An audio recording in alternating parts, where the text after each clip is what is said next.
పినాకము అంటే పాతి జగదిది పినాకం అని దానికి వ్యుత్పత్తి. అది లోకాన్ని రక్షించేది, కేవలం లయం చేసేది కాదు. నేను మీకు ఇందాక మనవి చేశాను కూడా ఆ పినాకం గురించి.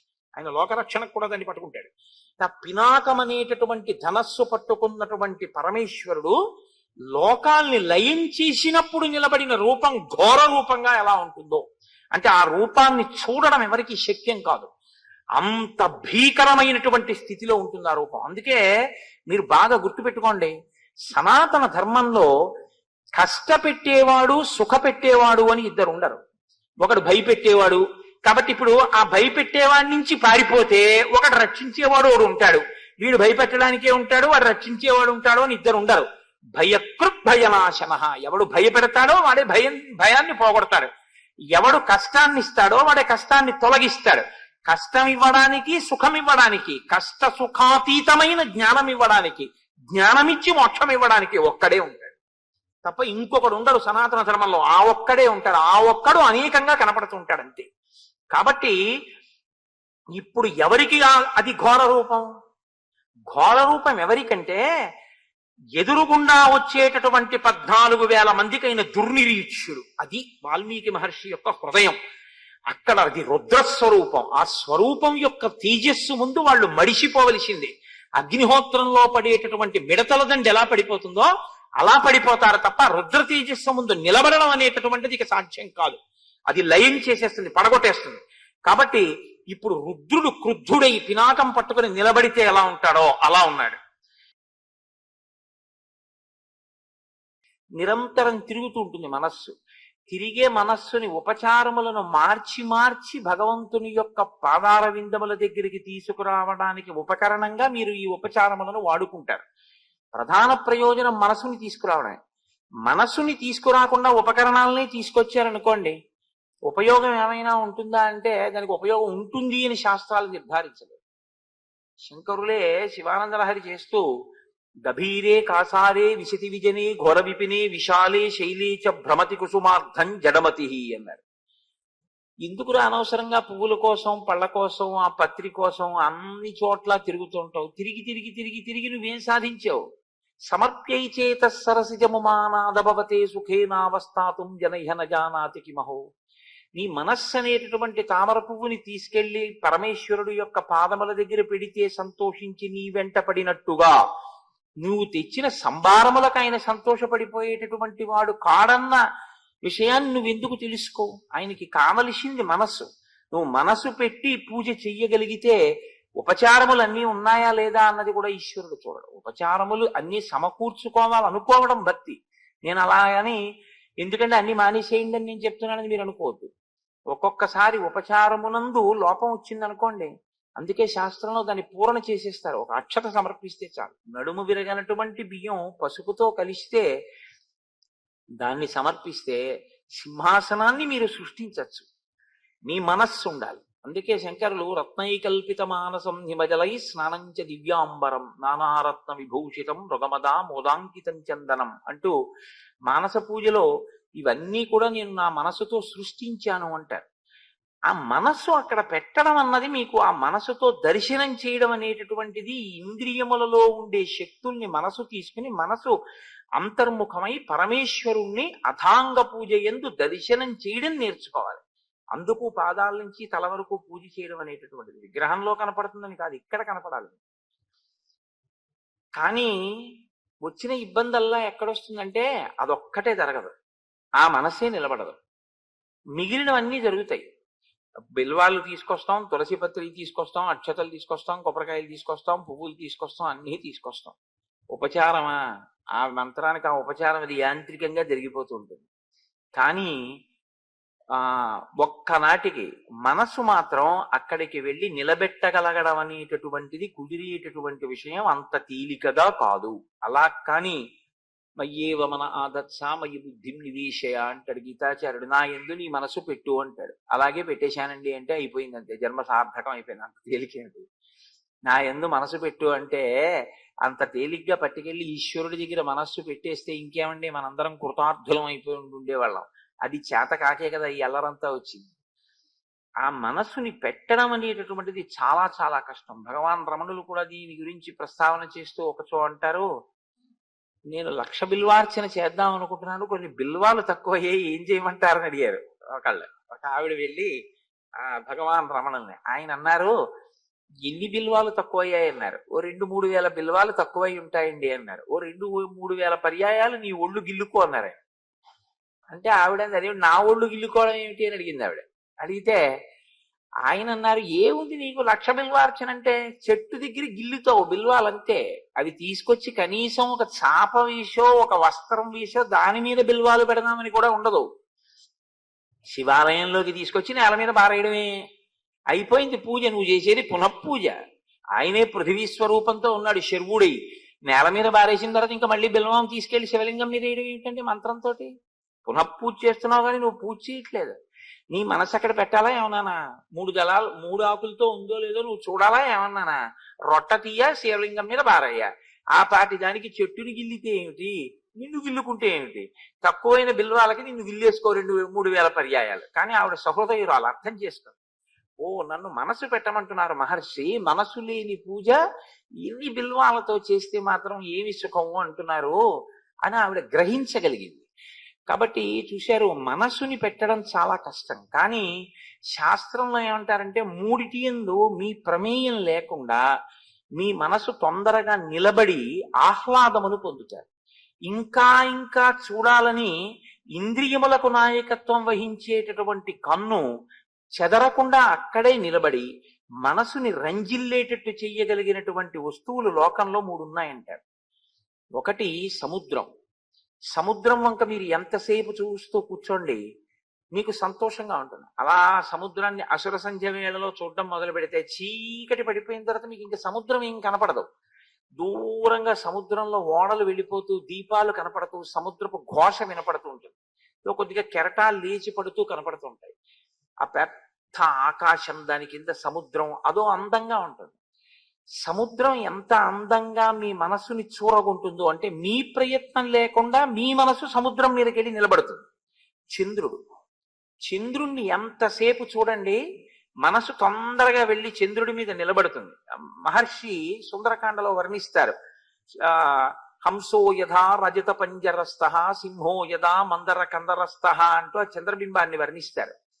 చంద్రబింబం మీద పసిపిల్లల దగ్గర నుంచి వృద్ధుల వరకు అందరి మనస్సు నిలబడుతుంది. పైగా నిలబడి రంజిల్లుతుంది, చాలా సంతోషిస్తారు, ప్రసన్నులవుతారు, ఆనందాన్ని పొందుతారు. అలాగే మూడవది ఏనుగు ముఖం. ఏనుగు ముఖాన్ని పసిపిల్లల దగ్గర నుంచి పెద్దవాళ్ల వరకు ఆనందిస్తారు. ఏనుగుని ఇలా చూసి అలా వెళ్ళిపోరు, అందరు అలా చూస్తారు. దేనిని చూసినప్పుడు మీరు ప్రయత్నపూర్వకంగా మీ మనసుని మీరు పెట్టవలసిన అవసరం లేకుండా మీ మనసుని తానే లాక్కుని మీ మనసు అక్కడ మీ చేత పెట్టించి మీరు పెట్టడం వల్ల మీకు కొంత పుణ్యాన్ని ఇచ్చి మీకు ఆ పుణ్యము వల్ల అభ్యున్నతిని ఇవ్వగలదు. అటువంటి ముఖానికి సుముఖం అని పేరు. కాబట్టి సుముఖశ్చైకదంతశ్చ కపిలో గజకర్ణక లంబోదరశ్చ వికటో విఘ్నరాజో గణాధిప అంటూ కొన్ని నామాల్ని ఏరి కూర్చి ఎవరెవరైతే ఈ నామములను చేస్తున్నారో వారికి ప్రవేశే నిర్గమే తథా సంగ్రామే సర్వకార్యేషు విఘ్నస్తస్య నజాయితే అని విఘ్నములు రావు అంటూ విఘ్నేశ్వరుడి మీద ఒక ప్రార్థన చేసి ప్రారంభం చేస్తుంటారు. రామచంద్రమూర్తి యొక్క ముఖము కూడా సుముఖమే. ఎందుకో తెలుసా అండి, ఆయన ఎందు ఘోర అఘోర రూపములు 2 ఉంటాయి. మహర్షి ఈ విషయాన్నే శ్రీరామాయణంలో శివకేశవ అభేదమైనటువంటి తత్వం అడుగడుగునా మీకు కనపడుతుంది. నిన్ననే నేను ఒక శ్లోకాన్ని ఉదాహరించి ఉన్నాను. ఆ గోదావరి నదిలో స్నానం చేసి వస్తున్నటువంటి సీతారామ లక్ష్మణుల యందు వాల్మీకి మహర్షికి పార్వతీ పరమేశ్వర నందీశ్వర స్వరూపములు దర్శనమయ్యాయి. ఆయన ప్రతి చోట శివుడికి రాముడికి ఉన్న అభేదాన్ని ఆవిష్కరిస్తుంటారు. మనం ఏ దృష్టికోణాన్ని అలవాటు చేసుకోవాలో చూపిస్తుంటారు. అంత గొప్ప ముఖం రామచంద్రమూర్తి యొక్క ముఖం. అదే రామచంద్రమూర్తి యొక్క ముఖం రాక్షసుల పాలిట ఘోర రూపం. వాళ్ళు అది రుద్రస్వరూపం, దాన్ని చూస్తేనే హడిలిపోతారు, అలా ఉంటాడు ఆయన. భక్తులైన వారికి ఆయన ప్రసన్నమూర్తి. ఆయన ఎప్పుడు మీరు చూడండి, రాముడు అసలు కోదండం పట్టుకోకుండా నిలబడినటువంటి మూర్తి మీరు ఎక్కడైనా చూసారా? చాలా ఎక్కడో అరుదుగా ఉంటుందేమో. రాముడు అంటే ధనస్సు పట్టుకునే ఉంటాడు. అసలు మనం రుద్రం మొదలు పెడితే అలా ధనస్సు పట్టుకుంటే రుద్రమన్యోతోత ఇషవే నమః నమస్తే అస్తు ధన్వనే బాహుభ్యాముతే నమః అని మొదలు పెడతాం. ఆ ధనస్సు ఏమిటయా స్వామి చేతిలో? మాకు భయం వేస్తోంది, పిల్లలం, ఎందుకు ధనస్సు పట్టుకున్నావు, మేమైనా కోపం వచ్చిందా, ఏమైనా తప్పుంటే క్షమించని ఉభయతర నమస్కారములు చేస్తూ ఆ చేతిలో ఉన్న ధనస్సుకి నమస్కారం చేస్తాం. అదే రామచంద్రమూర్తి అయితే చేతిలో ధనస్సు పట్టుకుని నిలబడినా సరే ఎవరికి ఏం భయం ఉండదు. ఆయన ధనస్సు పట్టుకున్నాడు కాబట్టి మేము సంతోషంగా ఉండగలుగుతున్నాం. మహానుభావుడు తక్కువేమి మనకు రాముండొక్కడుండు వరకు పక్కతోడుగా భగవంతుడు మన చక్రధారి అయి చెంతని ఉండగా తక్కువేమి మనకు అంటాడు మహానుభావుడు రామదాస్ గారు. ఆ రామచంద్రమూర్తి కోదండం పట్టుకుని నా పక్కనుండగా మనకి భయం ఏమిటి? ఇంద్రియముల భయం కూడా లేదు. ఆయనే మనకి గురుస్వరూపమై మనని ఏ మార్గంలో ప్రయాణించాలో అటువైపుకి పయనింప చేస్తాడు అని లోకం నమ్ముతుంది. కాబట్టి సుముఖం, ఆయనది సుముఖం, ఆవిడిది దుర్ముఖి.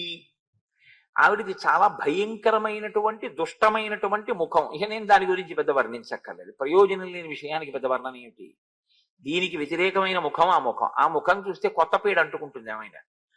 వృత్తమధ్యం మహోదరి, ఆయనో సన్నటి నడుమున్నవాడు, ఆవిడో మహోదరి చాలా పెద్ద కడుపున్నది. విశాలాక్షం, ఆయనో విశాలమైనటువంటి కన్నులున్నవాడు. విరూపాక్షి, ఆవిడో వికృతమైన కన్నులున్నది. సుకేశం, ఆయనో అందమైనటువంటి కేశపాశమున్నవాడు, జుత్తున్నవాడు. ఆవిడో తామ్రమూర్ధజ, ఎర్రటి రాగి జుత్తు ఉంటుందే, ఆ రాగి జుత్తు ఎలా ఉంటుందో అటువంటి చిమ్ముకుపోయినటువంటి జుత్తున్నది. పూతన సంహారంలో పోతన గారు వర్ణిస్తారు. ఆ నేలబడిపోయినటువంటి పూతన యొక్క జుత్తు వర్ణిస్తూ ఆ పక్షులు దూరేటటువంటి పొదలు ఎలా ఉంటాయో అలా ఉంటుంది అంటారు. కాబట్టి అటువంటి జుత్తు కలిగినది. విశాలాక్షం అంటే విశాలమైన కన్నులు ఉన్నవాడు అంటే ఆ కన్నులు పెద్దవైతే మనకేమిటి అని అనిపించవచ్చు. శంకర భగవత్పాదులు సౌందర్య లహరిలో అంటారు, దృశాద్రాఘీయస్యాదరదళిత నీలోత్పల రుచా కవీయాంసం దీనం స్నపయ కృపయా మమపి శివే అనీనాయం ధన్యో భవతి నచతే హానిరియత వనేవా హర్మ్యేవా సమకర నిపాతో హిమకరః అంటారు. ఆ కన్నులతో లలితాస్వరూపానికి రామస్వరూపానికి అభేదం కదండి, రెండూ అటువంటి ముగ్ధమోహనమైనటువంటి స్వరూపాలు. ఆయన కూడా తనవారైనటువంటి వారిని, తనవారు పరాయి వారు అని ఉంటారా ఈశ్వరుడికి అంటే? ఎవరు ధర్మావలంబకులో వారు ఈశ్వరుడి వారు, ఎవరు ధర్మమునందు ప్రవర్తించరో వారు కూడా ఈశ్వరునికి సంబంధించిన వారే. భారతీ తీర్థస్వామి వెంకటాచల క్షేత్రానికి వచ్చినప్పుడు ఒక అనుగ్రహ భాషణం చేశారు.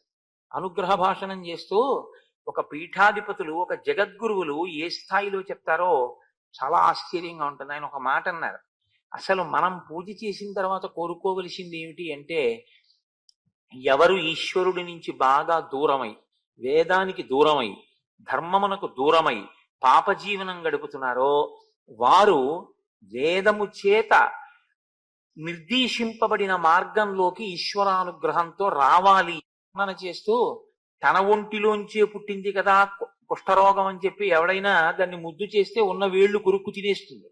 అలా మనసెగ్గెడ్డ కదా అని చెప్పి దాన్ని చక్కగా పెంచి పోషిస్తే అది ఒంట్లో ఉన్న నెత్తురు కారిపోయేటట్టు చేస్తుంది. కాబట్టి సెగ్గడ్డని డాక్టర్ గారు కోసేశారంటే ఎందుకు కోసేస్తారు? మిగిలిన శరీరాన్ని రక్షించాలి, అది ఉండకూడదు. ఇక వాడు ఆ శరీరంతో ఉంటే ధర్మ వ్యతిరిక్తమైనటువంటి పనులు చేసి ఇంకా ఇంకా పాపం మూట కట్టుకుంటాడు. అందుకని తీసేస్తాడు తప్ప అది కూడా అనుగ్రహమే. నిజానికి అనుగ్రహంతో చేసేటటువంటి పనే తప్ప ఆగ్రహంతో చేసేటటువంటి పని కాదు. అందుకే పెద్దలు ఒక మాట చెప్తుంటారు, చాలా మంది తెలిసి తెలియని తత్వంతోటో ఒక మౌఢ్యంతోటో ఒక మాట మాట్లాడుతుంటారు. శివుడు లయకారకుడు అంటే చంపేస్తాడు, అందున ఆయన జోలికి వెళ్ళకండి అంటుంటారు. ఆయనకి పూజ ఏమిటి? ఇది రామాయణానికి వ్యాఖ్య చేసినటువంటి వాళ్ళ కొంతమందికి కూడా అలవాటు ఉంది. అలా అలా వ్యాఖ్యలు చేసిన వాళ్ళు ఉన్నారు. శివుడు లయకారకుడు అందుకని చెప్పి ఆయన జోలికి వెళ్ళకూడదు, ఆయనకు పూజ చేయకూడదు అని ఒక పక్షపాతంతో కూడినటువంటి మాట చెప్తుంటారు. శివుడు లయకారకుడు అంటే ఆయన చేసే ప్రళయాలలో 3వ ప్రళయం మహాప్రళయం. మహాప్రళయం చేస్తాడు అంటే చంపేస్తాడని కాదు. ఎవరెవరు ఈశ్వరుణ్ణి పొందలేకపోయారో వాళ్ళని ఈశ్వరుడు పొందుతాడు. దానికి మహాప్రళయం అని పేరు. నల్లపూసలు ఉన్నాయి, మైనపు ముద్దు ఉంది.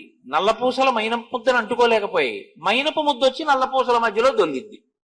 ఇప్పుడు నల్లపూసలన్నీ ఏమయ్యాయి? మైనపు ముద్దకు అంటుకున్నాయి. కాబట్టి ఈశ్వరుని యొక్క ఎనలేని కారుణ్యానికి ప్రతీక మహాప్రళయం. మహాప్రళయం చేసేటటువంటి శంకరుడు, పరమేశ్వరుడు అపారమైనటువంటి కారుణ్యమునకు ప్రతీక. మీరు అలా చెప్పవలసి ఉంటుంది తప్ప ఆయన లయం చేసేస్తాడంటే ఆయన చంపేస్తాడని మీరు చెప్పకూడదు. నిన్ననే మీతో నేను మనవి చేశాను, ఆయన స్వల్పకాలిక లయం కూడా చేస్తాడు. నిద్రాకాలిక సౌఖ్యమునిచ్చి ఇంద్రియములకు మళ్ళీ చైతన్యాన్ని, శక్తిని ఇచ్చేవాడు పరమేశ్వరుడే. ఆయన అనుగ్రహం లేకపోతే నిద్ర పట్టలేదనుకోండి, నిద్ర పట్టకపోతే అన్నం సహించదు, అన్నం సహించకపోతే నిద్ర పట్టదు. ఈ రెండూ లేవనుకోండి, 3 రోజులు పోయిన తర్వాత చూసుకోండి కళ్ళు ఎంత లోపలికి ఎడతాయో. అయితే చిత్రం ఏమిటంటే, ఎంత నింద చేస్తున్నా పోన్లే పిల్లాడన ఆయన అలా ఇస్తూనే ఉంటాడు. అది గమనించిన వాడన్నాడు, జగతపితరౌ వందే పార్వతీ పరమేశ్వరవు. ఆయన తల్లి తండ్రి కదా, క్షమించేస్తాడు, ఉదారుడు. కాబట్టి అటువంటి స్వభావం ఉన్నటువంటి వాడే రామచంద్రమూర్తి. పేరు మారుతుందేమో కానీ పరమాత్మ యొక్క స్వభావమునందు మార్పే ఉంటుందండి, అదేం ఉండదు. నరుడిగా ఉన్నా ఆయన తత్వం అలాగే ఉంటుంది. కాబట్టి సుముఖం దుర్ముఖీం రామం వృత్తమధ్యం మహోదరి విశాలాక్షం విరూపాక్షి సుకీశం తామ్రమూర్ధజ ప్రీతిరూపం విరూపాస. ఆయన స్వరూపము చాలా ప్రీతి కలిగేటట్టుగా ఉంటుంది. ఆవిడదో చాలా విరూపమైనటువంటి స్వరూపం, అంటే వికృతమైనటువంటి స్వరూపంతో ఉంటుంది. సుస్వరం, ఆయన మాట్లాడితే చాలా అందంగా ఉంటుంది, వినాలనిపిస్తుంది. వినాలనిపించి మాట్లాడడం కూడా మంచి మాట అని నేను చెప్పడం చాలా కష్టం. నేనేమిటి, ఎవరైనా అలా చెప్పలేరు. వినాలనిపించేటట్టుగా మాట్లాడిన మాటంతా మంచి మాట అని మీరు అనుకోకండి. శ్రీరామాయణం అసలు యథార్థానికి వాగ్వైభవమే శ్రీరామాయణం. వాక్కు మనుష్యునకొక్కనికి ఉన్న అనుగ్రహం. ఈశ్వరుడు ఒక్క మనుష్యునకు మాత్రమే ఇచ్చాడు వాక్కు. శ్రీరామ రామ రామేతి రమే రామే మనోరమే. 3 మాటలు శ్రీరామ శ్రీరామ శ్రీరామ అని వాడు విష్ణు సహస్రం చేసుకున్నటువంటి ఫలితాన్ని మనిషి పొందుతున్నాడు. ఏది సృష్టిలో ఇంకో ప్రాణిని అలా పొందమనండి? పొందలేదు. భగవన్నామం చెప్పగలిగినటువంటి భాగ్యం ఉన్న ఏకైక ప్రాణి మనుష్యుడు. కానీ ఆ వాక్కు లోపల మనస్సు పొందేటటువంటి వికారములకు అనుగుణంగా మార్చుకుని ఎటువంటి కార్యాన్ని, ఎటువంటి ప్రమాదాన్ని కూడా తీసుకొచ్చిన వాళ్ళు ఉన్నారు. అందుకే జిహ్వాగ్రే వర్తతే లక్ష్మి, జిహ్వాగ్రే మిత్రబాంధవాః, జిహ్వాగ్రే బంధనం ప్రాప్తి, జిహ్వాగ్రే మరణం ధ్రువం. శ్రీరామాయణంలోనే మీరు చూడండి, మందర మాట్లాడిన మాట ఎంత దూరం వెళ్ళింది. నారదుడు వచ్చి చెప్పిన సంక్షేప రామాయణం ఎంత రామాయణం అయింది. రామచంద్రమూర్తి మాట్లాడేటటువంటి మాట ధర్మబద్ధమై ఉంటుంది. ఆయన ఒక్క మాటే మాట్లాడచ్చు. కానీ ఆ ఒక్క మాట ఎలా ఉంటుందంటే, మీరు కోరి కోరి ఏరుకోవలసిన సాలగ్రామంలా ఉంటుంది. రమణ మహర్షి ఓ మాట అంటూ ఉండేవారు, సాలగ్రామం ఎక్కడ ఉంటుంది? రాళ్లలోనే ఉంటుంది. సాలగ్రామాన్ని ఎక్కడ ఏరుకోవాలి అంటే, సాలగ్రామాలు దొరికేది ఏమీ ఉండదు. సాలగ్రామం రాళ్లలోనే దొరుకుతుంది. రాళ్ల మధ్యలో ఏరుకుని రాళ్లని విడిచేసి సాలగ్రామం ఏరుకోవాలి.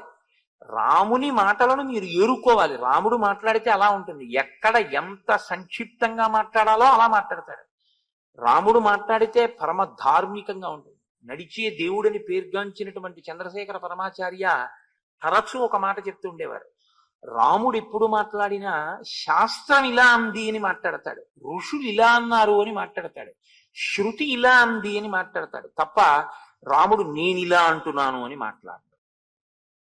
అంటే తను ప్రమాణం చెప్పాలన్నది రాముడి ఉద్దేశ్యం కాదు. ప్రమాణాన్ని వైదికంగా తీసుకుంటాడు. వేదంలోంచి ప్రమాణాన్ని తీసుకుని తాను చెప్పి తాను ఆ ప్రమాణాన్ని అనుసరించేటటువంటి వాడు రాముడు. కాబట్టి ఎక్కడెక్కడ మీకు రాముని వాక్కులు వినపడ్డాయో అక్కడక్కడ మీకు స్మృతులు చదవవలసిన అవసరం లేకుండా మీరు అనుష్ఠించవలసినటువంటి ధర్మము మీకు ప్రబోధం చేయబడిందని గుర్తు.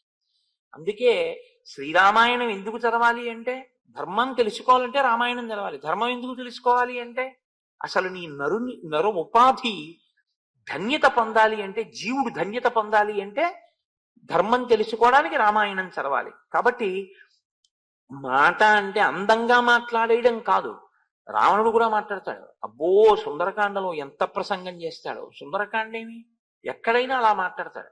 ఆయన మాట్లాడితే చాలా ప్రమాదకరంగా ఉంటుంది. మీరు చూదురు కానీ కొద్దిసేపట్లోనే వస్తాడు, మారీచుడితో మాట్లాడతాడు. ఎంత కర్కశంగా, ఎంత దారుణంగా ఉంటుందో. ఎవరి గురించి ఏ మాట మాట్లాడడానికి నాలుకకి ఏమి నరం ఉండదు. అంటే మనం అసలు ఇలా మాట్లాడడమా అన్న వివేచన ఏమీ ఉండదు. తనకి ఎలా చిత్తం వస్తే అలా మాట్లాడేస్తాడు. రాముడు అలా కాదు, బాగా ఆలోచించకుండా మాట్లాడ్డు. ఒక్క మాట మాట్లాడాడంటే కట్టుబడిపోవడమే. ఇంకా మాట అంటే తనని తాను కట్టుకోవడం. తనని తాను కట్టుకోవడం రాముడికి వచ్చు. ఎన్ని రకాలుగానైనా దాన్ని అవసరానికి వాడుకోవడం రావణుడికి వచ్చు. వాక్కుని మేము బాగా ఉపయోగించుకున్నాం, మా సుఖాలకి దాన్ని చాలా అందంగా మాట్లాడి మేము అందరినీ వశం చేసుకున్నాం అనుకున్న వాళ్ళు వాక్కును ఈశ్వరుడిచ్చిన దాన్ని దుర్వినియోగం చేసుకుని 10 తలలున్నా ఎలా తెగిపోతాయో, వాక్కుని సద్వినియోగం చేసుకున్నవాడు ఏ స్థితిని పొందుతాడో, ఒక్క తల ఉండి నరుడిగా పుట్టి ధర్మాన్ని అనుష్ఠించి ధర్మం మాట్లాడి యుగం మారిపోయినా ఒక నరుడిగా వచ్చిన వాడు ఈశ్వరుడిగా లోకం చేత పూజింపబడి ఆ పేరు చాలు తలుచుకోవడానికి. శ్రీరామ అన్న నామం కోసం వెంపర్లాడిపోతున్నాయి లోకాలు. అదే రావణాసురుడైతే 10 తలకాయలుండి ఎన్ని మాటలు మాట్లాడినా అమ్మ బాబోయ్ ఆయన మాటే అని జనం హడిలిపోయేటట్టుగా మాట్లాడాడు. మాట మాట్లాడడం గొప్ప కాదు, ఆ మాట ఎంత గొప్పదై ఉంటుంది అన్నది చాలా విశేషం. కాబట్టి మీరు ఇక్కడ చాలా బాగా రాముడు మాట్లాడతాడు అన్నదానికి ప్రసంగాలు బాగా చేస్తాడు అని మీరు ఆలోచన చేయకూడదు. ఎందుకంటే రఘువంశం రచన చేస్తూ కాళిదాసు గారు ఒక మాట అంటారు, త్యాగాయ సమృతార్థానాం సత్యాయ మితభాషిణాం అంటారు రఘువు గురించి. రఘు మహారాజు గారు తక్కువ మాట్లాడతారు. ఎందుకు తక్కువ మాట్లాడడం? ఆయనకేం మాట్లాడడం చేతగా కాదు, అనవసరంగా మాట్లాడేస్తే గబుక్కుని ఎక్కడైనా ఒక అసత్యం వచ్చేస్తుందేమో. అంటే తను నిలబెట్టుకోలేని మాట ఏదైనా నోటి వెంట వచ్చేస్తుందేమో, అప్పుడు నిలబెట్టుకోలేకపోతే అసత్యం అవుతుందేమో. కాబట్టి అన్ని మాట వద్దు, ఆలోచించి మాట్లాడదామని ఆయన మాట్లాడితే సత్యాయ మితభాషిణాం, చాలా తక్కువగా మాట్లాడేది వాడు. అందుకే రఘు అంత గొప్పవాడయ్యాడు అని కాళిదాస్ గారు అంటారు. రామచంద్రమూర్తి కూడా మాట్లాడితే అంత అందమైనటువంటి మాట మాట్లాడేవారు. మాట అలా ఉంటుంది, ఆయన కంఠము అలాగే ఉంటుంది. ఆ కంఠము కూడా అంత అందంగా, బా ఎంత చక్కగా ఉంది ఆ కంఠం అనేటట్టుగా ఉంటుంది. అటువంటి కంఠం కూడా ఈశ్వర దత్తం. కంఠం బాగుంటే రంజకత్వంతో మాట్లాడడం తేలిక. కంఠం బాగుండకపోతే తనకి 10 విషయాలు తెలుసున్నా 10 మందికి చెప్పడంలో కొంత వైక్లభ్యం వస్తుంది. నాకు ఒక మహాపురుషుడు తెలుసు, అటువంటి వారిని ఎంత మాత్రం తక్కువ చేయడం నా లక్ష్యం కాదు. నాకు ఆయన పేరు చెప్పడం కూడా ఈ పరిస్థితిలో ఇష్టం లేదు. చాలా గొప్ప సంస్కృతాంధ్రముల యందు మహాపండితుడు, మహానుభావుడు. కానీ వారికి విపరీతమైన నత్తి ఉండేది. అస్సలు ఒక వాక్యాన్ని నిర్మించి పలకడం చాలా కష్టం. దగ్గరగా 80 సంవత్సరాల పైచిలుకు జీవించి వారు రాజమండ్రిలో శరీరాన్ని విడిచిపెట్టారు. మహాపండితుడు, అందులో ఇంకా నిస్సందేహం, అంతటి పరమభక్తుడు. ఈ ప్రాంతం విజయవాడలోనూ అక్కడ చాలా కాలం ఉండి తన కవితా సుగంధము చేత, తన భక్తి చేత శ్రీరామాయణ కల్పవృక్షమే ఇచ్చినటువంటి విశ్వనాథ సత్యనారాయణ గారికి గొప్ప అంతేవాసిగా ఉండేవారు వారు. అటువంటి వ్యక్తి బాగా నత్తి ఉండడం వల్ల అస్సలు పాపం మాట్లాడలేకపోయేవారు. కానీ ఆయన దగ్గర మీరు కూర్చుంటే అసలు ఆయన మాట్లాడేటటువంటి మాటలు అవి మాటలు కావు. ఏదో వివిక్త శృతి సాగర అన్నట్టు ఆ శృతి అనబడేటటువంటి సముద్రంలోంచి వజ్రాలు పైకి తీసి మీ చేతిలో పెడితే ఎలా ఉంటుందో ఆయన మాటలు అలా ఉండేవి. అంత గొప్ప దార్శనికుడు. కానీ స్వరమునకు, స్వరం అంటే ఆ కంఠస్వరము అని మీరు అనుకోకపోతే నత్తి మాటకు ప్రతిబంధకంగా వచ్చింది. కాబట్టి ఆ స్వరం అన్నది కూడా చాలా అవసరం. సుస్వరం. రాముడికి అటువంటి ఇబ్బందులు ఉన్నవాడు కాడు, చాలా చక్కని కంఠస్వరం ఉన్నవాడు ఆయన. ఆ స్వరం అలా తెలుసున్నవాడు వేదమంత్రాన్ని కూడా బాగా చెప్పగలడు, దేవతల యొక్క అనుగ్రహాన్ని బాగా పొందగలడు. ఎందుకంటే వేదము స్వరప్రధానమైనటువంటిది. ఉదాత్త అనుదాత్త ఆ స్వరితము అనబడేటటువంటి ఆ స్థాయి భేదాన్ని వేదమంత్రంలో ఎవరు సుస్వరంతో పాటిస్తారో వాళ్ళకి దేవతలు కూడా వశులవుతారు అని చెప్తున్నారు. లేకపోతే వేదమంత్రాన్ని ఏదో ఆ రేడియోలో సంగీతం నేర్చుకున్నట్టును పుస్తకం కొనుక్కుని వేదం నేర్చుకోవడానికి ఏమి ఉండదు. గురుముఖంగా నేర్చుకోవలసి ఉంటుంది వేదాన్ని. కాబట్టి ఆమెయో భైరవ స్వర, గాడి ధరిస్తే ఎలా ఉంటుందో అటువంటి స్వరం ఉన్నది ఆవిడే. ఆవిడ అంటే నా ఉద్దేశంలో శూర్పణఖ. తరుణం దారుణా వృద్ధ, ఆయనో యవ్వనంలో ఉన్నవాడు రామచంద్రమూర్తి, ఆవిడో పరమ వృద్ధురాలు. దక్షిణం, ఆయనో చాలా నేర్పరి అయినటువంటి వాడు, ఆవిడో వామభాషిణి, నోటికి ఏదొస్తే అది మాట్లాడేస్తూ ఉంటుంది. ఆ మాటలకి ఒక రుజుత్వం ఏం ఉండదు, వక్రమైనటువంటి మాటలు. తన కార్యం నెరవేర్చుకోవడానికి, తాను ఇష్టపడింది సమకూర్చుకోవడానికి ఆవిడ ఎలాగైనా మాట్లాడుతుంది. అటువంటిది న్యాయవృత్తం, ఈయనది ఎప్పుడు న్యాయమైనటువంటి మార్గం, ధార్మికమైన మార్గం. ఆవిడదో సుదుర్వృత్త, ఆవిడది దుర్వృత్తం. అంటే ఆవిడ యొక్క నడవడికి ప్రమాణం ఏమి ఉండదు. నేను దీన్ని బట్టి ప్రవర్తించాలి అని ఆవిడేమనుకోదు. ఆవిడ మనసులో పుట్టిన కోరికని బట్టి ఆవిడ ప్రవర్తిస్తుంది. ఒక గారె తినేద్దాం అనుకున్న కుక్క అది నైవేద్యం పెడతారని చూడకుండా కూడా కరియబడి ఎలా ఎత్తుకుపోతుందో, ఆవిడ మాట కూడా అంతే. ఎప్పటికీ ఎక్కడ తన మనసులో కోరిక తీరాలనుకుంటుందో అక్కడ అలా మాట్లాడగలదు, అలా ప్రవర్తించగలదు. ఏడవడం కూడా తన కోరిక కోసం ఏడవగలదు, నవ్వినా తన కోరిక కోసం నవ్వగలదు, లేమి అందం ఉందని చెప్పగలదు, ఉన్న అవగుణాల్ని గుణములుగా చెప్పగలదు తప్ప అసలు తన మాటకి తన ప్రవర్తనకి ఒక ప్రమాణమును బట్టి ప్రవర్తించేటటువంటి రూపం ఉన్నది కాదు, అటువంటి నడవడి ఉన్నది కాదు. కాబట్టి న్యాయవృత్తం సుదుర్వృత్త, ప్రియం అప్రియ దర్శన, ఆయన దర్శనమేమో ప్రియమైనటువంటి దర్శనం, ఆవిడదేమో అప్రియమైనటువంటి దర్శనం. అంటే ఆవిడ్ని చూస్తేనే ఏదో ప్రమాదం వస్తుంది. లోకంలో కొన్నింటికి ఆ లక్షణం ఉంటుంది. అంత రజోగుణ తమోగుణ భూయిష్టమైనటువంటి స్వరూపాన్ని మీరు చూసినంత మాత్రం చేత ఏదో అమంగళం కలుగుతుంది. అందుకేగా ఇప్పటికీ లోకంలో కొన్నిటిని అశుభ శకునములుగా పరిగణించడం అనేటటువంటిది వచ్చింది. ఆయన ప్రియదర్శనం, ఆయన్ని చూడడం అనేటటువంటిదే చాలా ఆనందదాయకంగా ఉంటుంది. శరీరజ సమావిష్ట రాక్షసీ వాక్యమబ్రవీత్, అటువంటి శూర్పణఖ రామచంద్రమూర్తిని చూసి మన్మధుని చేత ఆవేశింపబడింది. అంటే ఆమెకి కామము కలిగినది. ఇక్కడ మహర్షి ఒక చాలా గొప్ప మాట చెప్తున్నారు. ఇంత వృద్ధురాలైనటువంటిది, రాక్షసి అయినటువంటిది, వికృతమైనటువంటిది అందమైన రాముణ్ణి చూడగానే ఏమనుకుందంటే, ఇంత అందమైన వాడు కాబట్టి ఈయన చేత నేను భోగింపబడాలి అనుకుంది. అసలు అలా అనుకోవడం కూడా న్యాయమా? అసలు అటువంటి కోరిక పుట్టచ్చా? ఆవిడికి ఏం అక్కర్లేదు. అలా ఎందుకు అక్కర్లేదు? ఒక్కటే కారణం, పైన చెప్పారుగా. పైన చెప్పిన లక్షణాలన్నీ ఉన్నటువంటి ఆవిడికి అటువంటి ఆలోచన ఎందుకు వస్తుంది? కాబట్టి ఇప్పుడు ఎంత ప్రమాదకరమైన వ్యక్తి వచ్చిందంటే, 1000 శతఘ్నులు తీసుకొచ్చి అక్కడ పెడితే రామచంద్రమూర్తి ఒక్క అస్త్రంతో కొట్టేస్తారు, పర్వాలేదు. 1,00,000 మంది యోధులు వస్తే రామచంద్రమూర్తి కొట్టేస్తారు, పర్వాలేదు. ఒక్క శూర్పణఖ వస్తే ఆయన సీతమ్మనే పోగొట్టుకోవాల్సి ఉంటుంది. ఇదే అప్రియ దర్శనం. ఏమిటో తెలుసా అండి? లోపల ఉన్నటువంటి ప్రవృత్తి అటువంటిది, ఆ మనస్సుకు ఉండేటటువంటి స్థితి అటువంటిది. ఆవిడిప్పుడు ఎలా కావాలంటే అలా మాట్లాడుతుంది. ఆ మాటల చేత తన మనసులో ఉన్నటువంటి కోరిక యొక్క వ్యగ్రత చేత ఆవిడ ఎంత భయంకరమైన స్థితినైనా సరే కల్పించగలదు. కాబట్టి ఆవిడ రావడమే పరమ ప్రమాదకరమైనటువంటి సన్నివేశం. కానీ అవతార ప్రయోజనం నెరవేరాలి అంటే శూర్పణఖ రావడం వినా మార్గం లేదు. అందుకేగా అగస్త్య మహర్షి మహానుభావుడు, త్రికాల వీధి కనుక నువ్వు పంచవటిలో ఉండు అనడానికి కారణం ఇది. రాక్షసులు రావాలి, శూర్పణఖ రావాలి, ఆమె రావణుడి దగ్గరికి వెళ్ళాలి, రావణుడు రావాలి, సీతాపహరణం జరగాలి, అప్పుడు కాని రాముడు రావణ సంహారానికి అడుగువేయి. కాబట్టి ఇప్పుడు శూర్పణఖ రాముణ్ణి చూసి రాముణ్ణి ప్రశ్న వేస్తోంది. ఆవిడ ఆయన్ని ప్రశ్న వెయ్యగలిగినటువంటి సత్తా ఉన్నదా? అంటే యోగ్యత అయోగ్యతల యొక్క విచారణ లేకుండా కామమోహితయ్యి మాట్లాడుతోంది.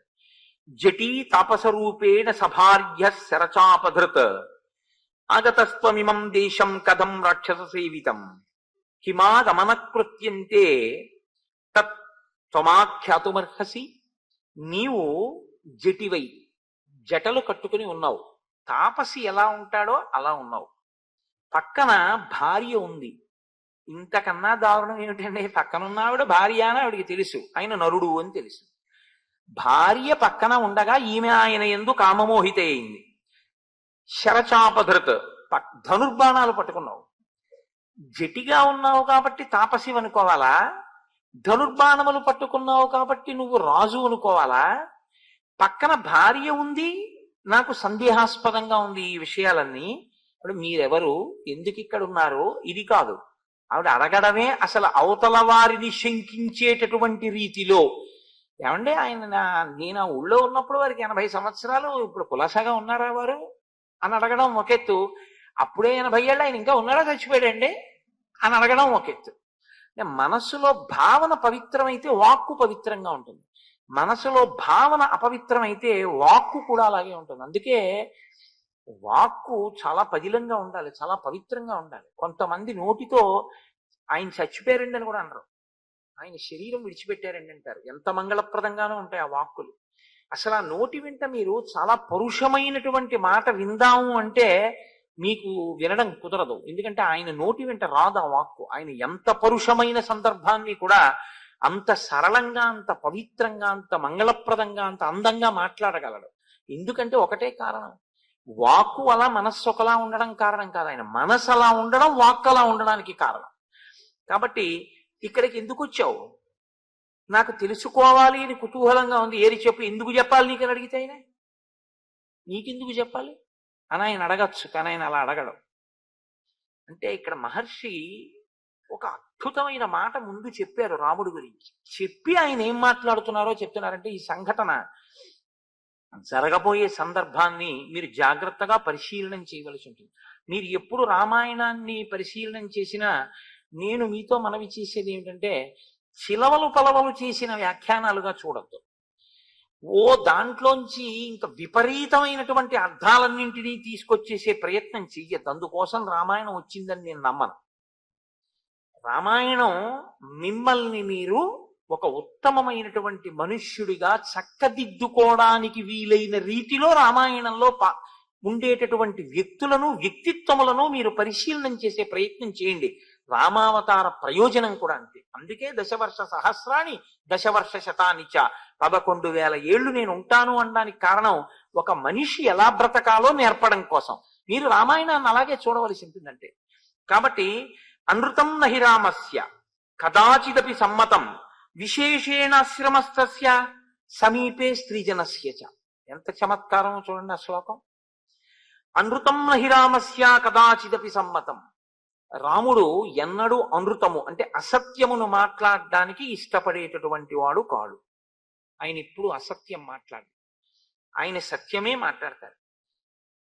సత్యమే మాట్లాడాలి అంటే మీరు చారిత్రమునకు ప్రాధాన్యం ఇచ్చిన వారై ఉండాలి. మీ గురించి మీరు చెప్పుకోవడానికి మీరు భయపడని రీతిలో ఉంటే మీరు అసత్యం చెప్పవలసిన అవసరం ముందు రాదు. 1. 2, మీరు పశ్చాత్తాపానికి లోనయ్యి ఉంటే అసలు మీ గురించి పూర్వం ఏదైనా చెడు ఉంటే చెప్పుకోవడానికి మీరు భయపడరు. ఈ 2 లేవనుకోండి, ఇంకా మీలో ఏదో రావలసిన మార్పు ఉంది అని గుర్తు. మీరు అలా ఆలోచించండి ఒకసారి. నేను గతంలో చెడ్డవాడిని అండి, అంటే చెడ్డవాడిని అంటే ఓ ఉదాహరణకి చెప్తున్నాను. ఏదో నేను 10 సంవత్సరాల క్రితం ఏవో తప్పులు చేసి ఉన్నవాడిని అనుకోండి. 11వ సంవత్సరంలో నాకు ఎవరో ఒక పెద్ద ఆయన కనపడ్డాడు అనుకోండి. ఆయనతో మాట్లాడేటప్పుడు ఏం చేస్తుండేవారు మీరు అని ఏమైనా అడిగారు అనుకో, నేను కొంచెం నిన్నను నా దగ్గరికి ఎవరో వచ్చారు, నేను కారు ఎక్కుతుంటే, నేను సంధ్యావందనం సరిగ్గా చేయట్లేదండి, నేను మీ ఉపన్యాసాలు విని రేపటి నుంచి సంధ్యావందనం ఖచ్చితంగా చెయ్యాలి అని నిర్ణయం చేసుకున్నాను. కుర్రాడు అతను, యువకుడు. నేను ఇక వేళ తప్పకుండా ప్రతిరోజు సంధ్యావందనం చేసి గాయత్రి చేసుకుంటాను అని చెప్పాడు. నేనన్నా నాకు ఇంతకన్నా ప్రీతికరమైన విషయం ఇంకోటి లేదు, చాలా సంతోషం. అతను మార్పు తెచ్చుకోవాలని ప్రయత్నం చేశాడు. మీరు అంతే చూడండి, అంతే. మీరు ఒకటి ఆలోచించండి, అసలు లోకంలో పాపము చెయ్యడం అనేటటువంటిది లేకపోతే ఈశ్వరుడు గురువు అక్కర్లేదు. మీరు ఒకసారి ఆలోచించండి జాగ్రత్తగా. తప్పు చెయ్యకుండా ప్రతివాడు ఉంటే గురువు గారు ఈశ్వరుడు అక్కర్లేదు. అది చేసే అలవాటు ఉంది కాబట్టే ఇంద్రియాల్ని మనసుని లొంగ తీసుకోలేకపోయాడు కాబట్టే గురువు గారు ఈశ్వరుడు కావలసి వచ్చారు. కాబట్టి గురువు ఆ కోణంలో కూర్చోవాలి. ఇప్పుడు కూర్చుంది చిచి చిచి చిచి చిచి ఇలాంటి వాడు నా దగ్గరికి వస్తే ఎలాగ అనకూడదు. నువ్వు మార్చుకో అని చెప్పాలి. ఈశ్వరుడు ఎవరి కోసం అండి? పడిపోయిన వాడిని పైకెత్తడానికే ముందుంటాడు. కానీ ఒక్కటి, మీరు పశ్చాత్తాపడితే, మీరు అరేరే నేను చేసినది తప్పే, నేను ఇలా ఎందుకు చేసి ఉన్నాను, నేను ఇంక ఇలా చేయకూడదు అనుకున్న క్షణంలో మీరు కింద పడతారు. నేను మొన్న మీతో చెప్పింది అదే. నేల మీద పడడం అంటే ఇంకంతకన్నా పడ్డానికి ఏం లేదు, ఇంకంతకన్నా కింద పడ్డానికి. అంత పడ్డవాణ్ణని చెప్పడానికి పడిపోతే పైకి ఎత్తుతారా వదిలేస్తారా? ఆయన వంగుతాడు. ఇప్పుడు గురువు గారు వంగి ఆయుష్మాన్ భవ శివో రక్షతు, లేవండి లేవండి అంటాడు. మిమ్మల్ని శివుడు రక్షిస్తాడు. మీ పశ్చాత్తాపానికి మీరు రక్షింపబడతారు. ఇది చెప్పడానికి గురువు గారు ఉన్నారు. గురువు గారు కూడా మీ తప్పులే చూడ్డానికి కూర్చుంటే ఆయన గురువు కాడు, మీకు బరువు. ఆయన గురువు కాలేడు. మీ తప్పులను చూసి మీరు ఇంకా అలా తప్పులతోనే ఉంటారని మీరు ఆదరించాలంటే గురువు గారిని ఆ తప్పు పట్టకూడదు. అప్పుడు మీరు పశ్చాత్తాపం పొందితే గురువు గారు మిమ్మల్ని పైకెత్తడానికే సిద్ధంగా ఉంటారు. ఎందుకో తెలుసా అండి?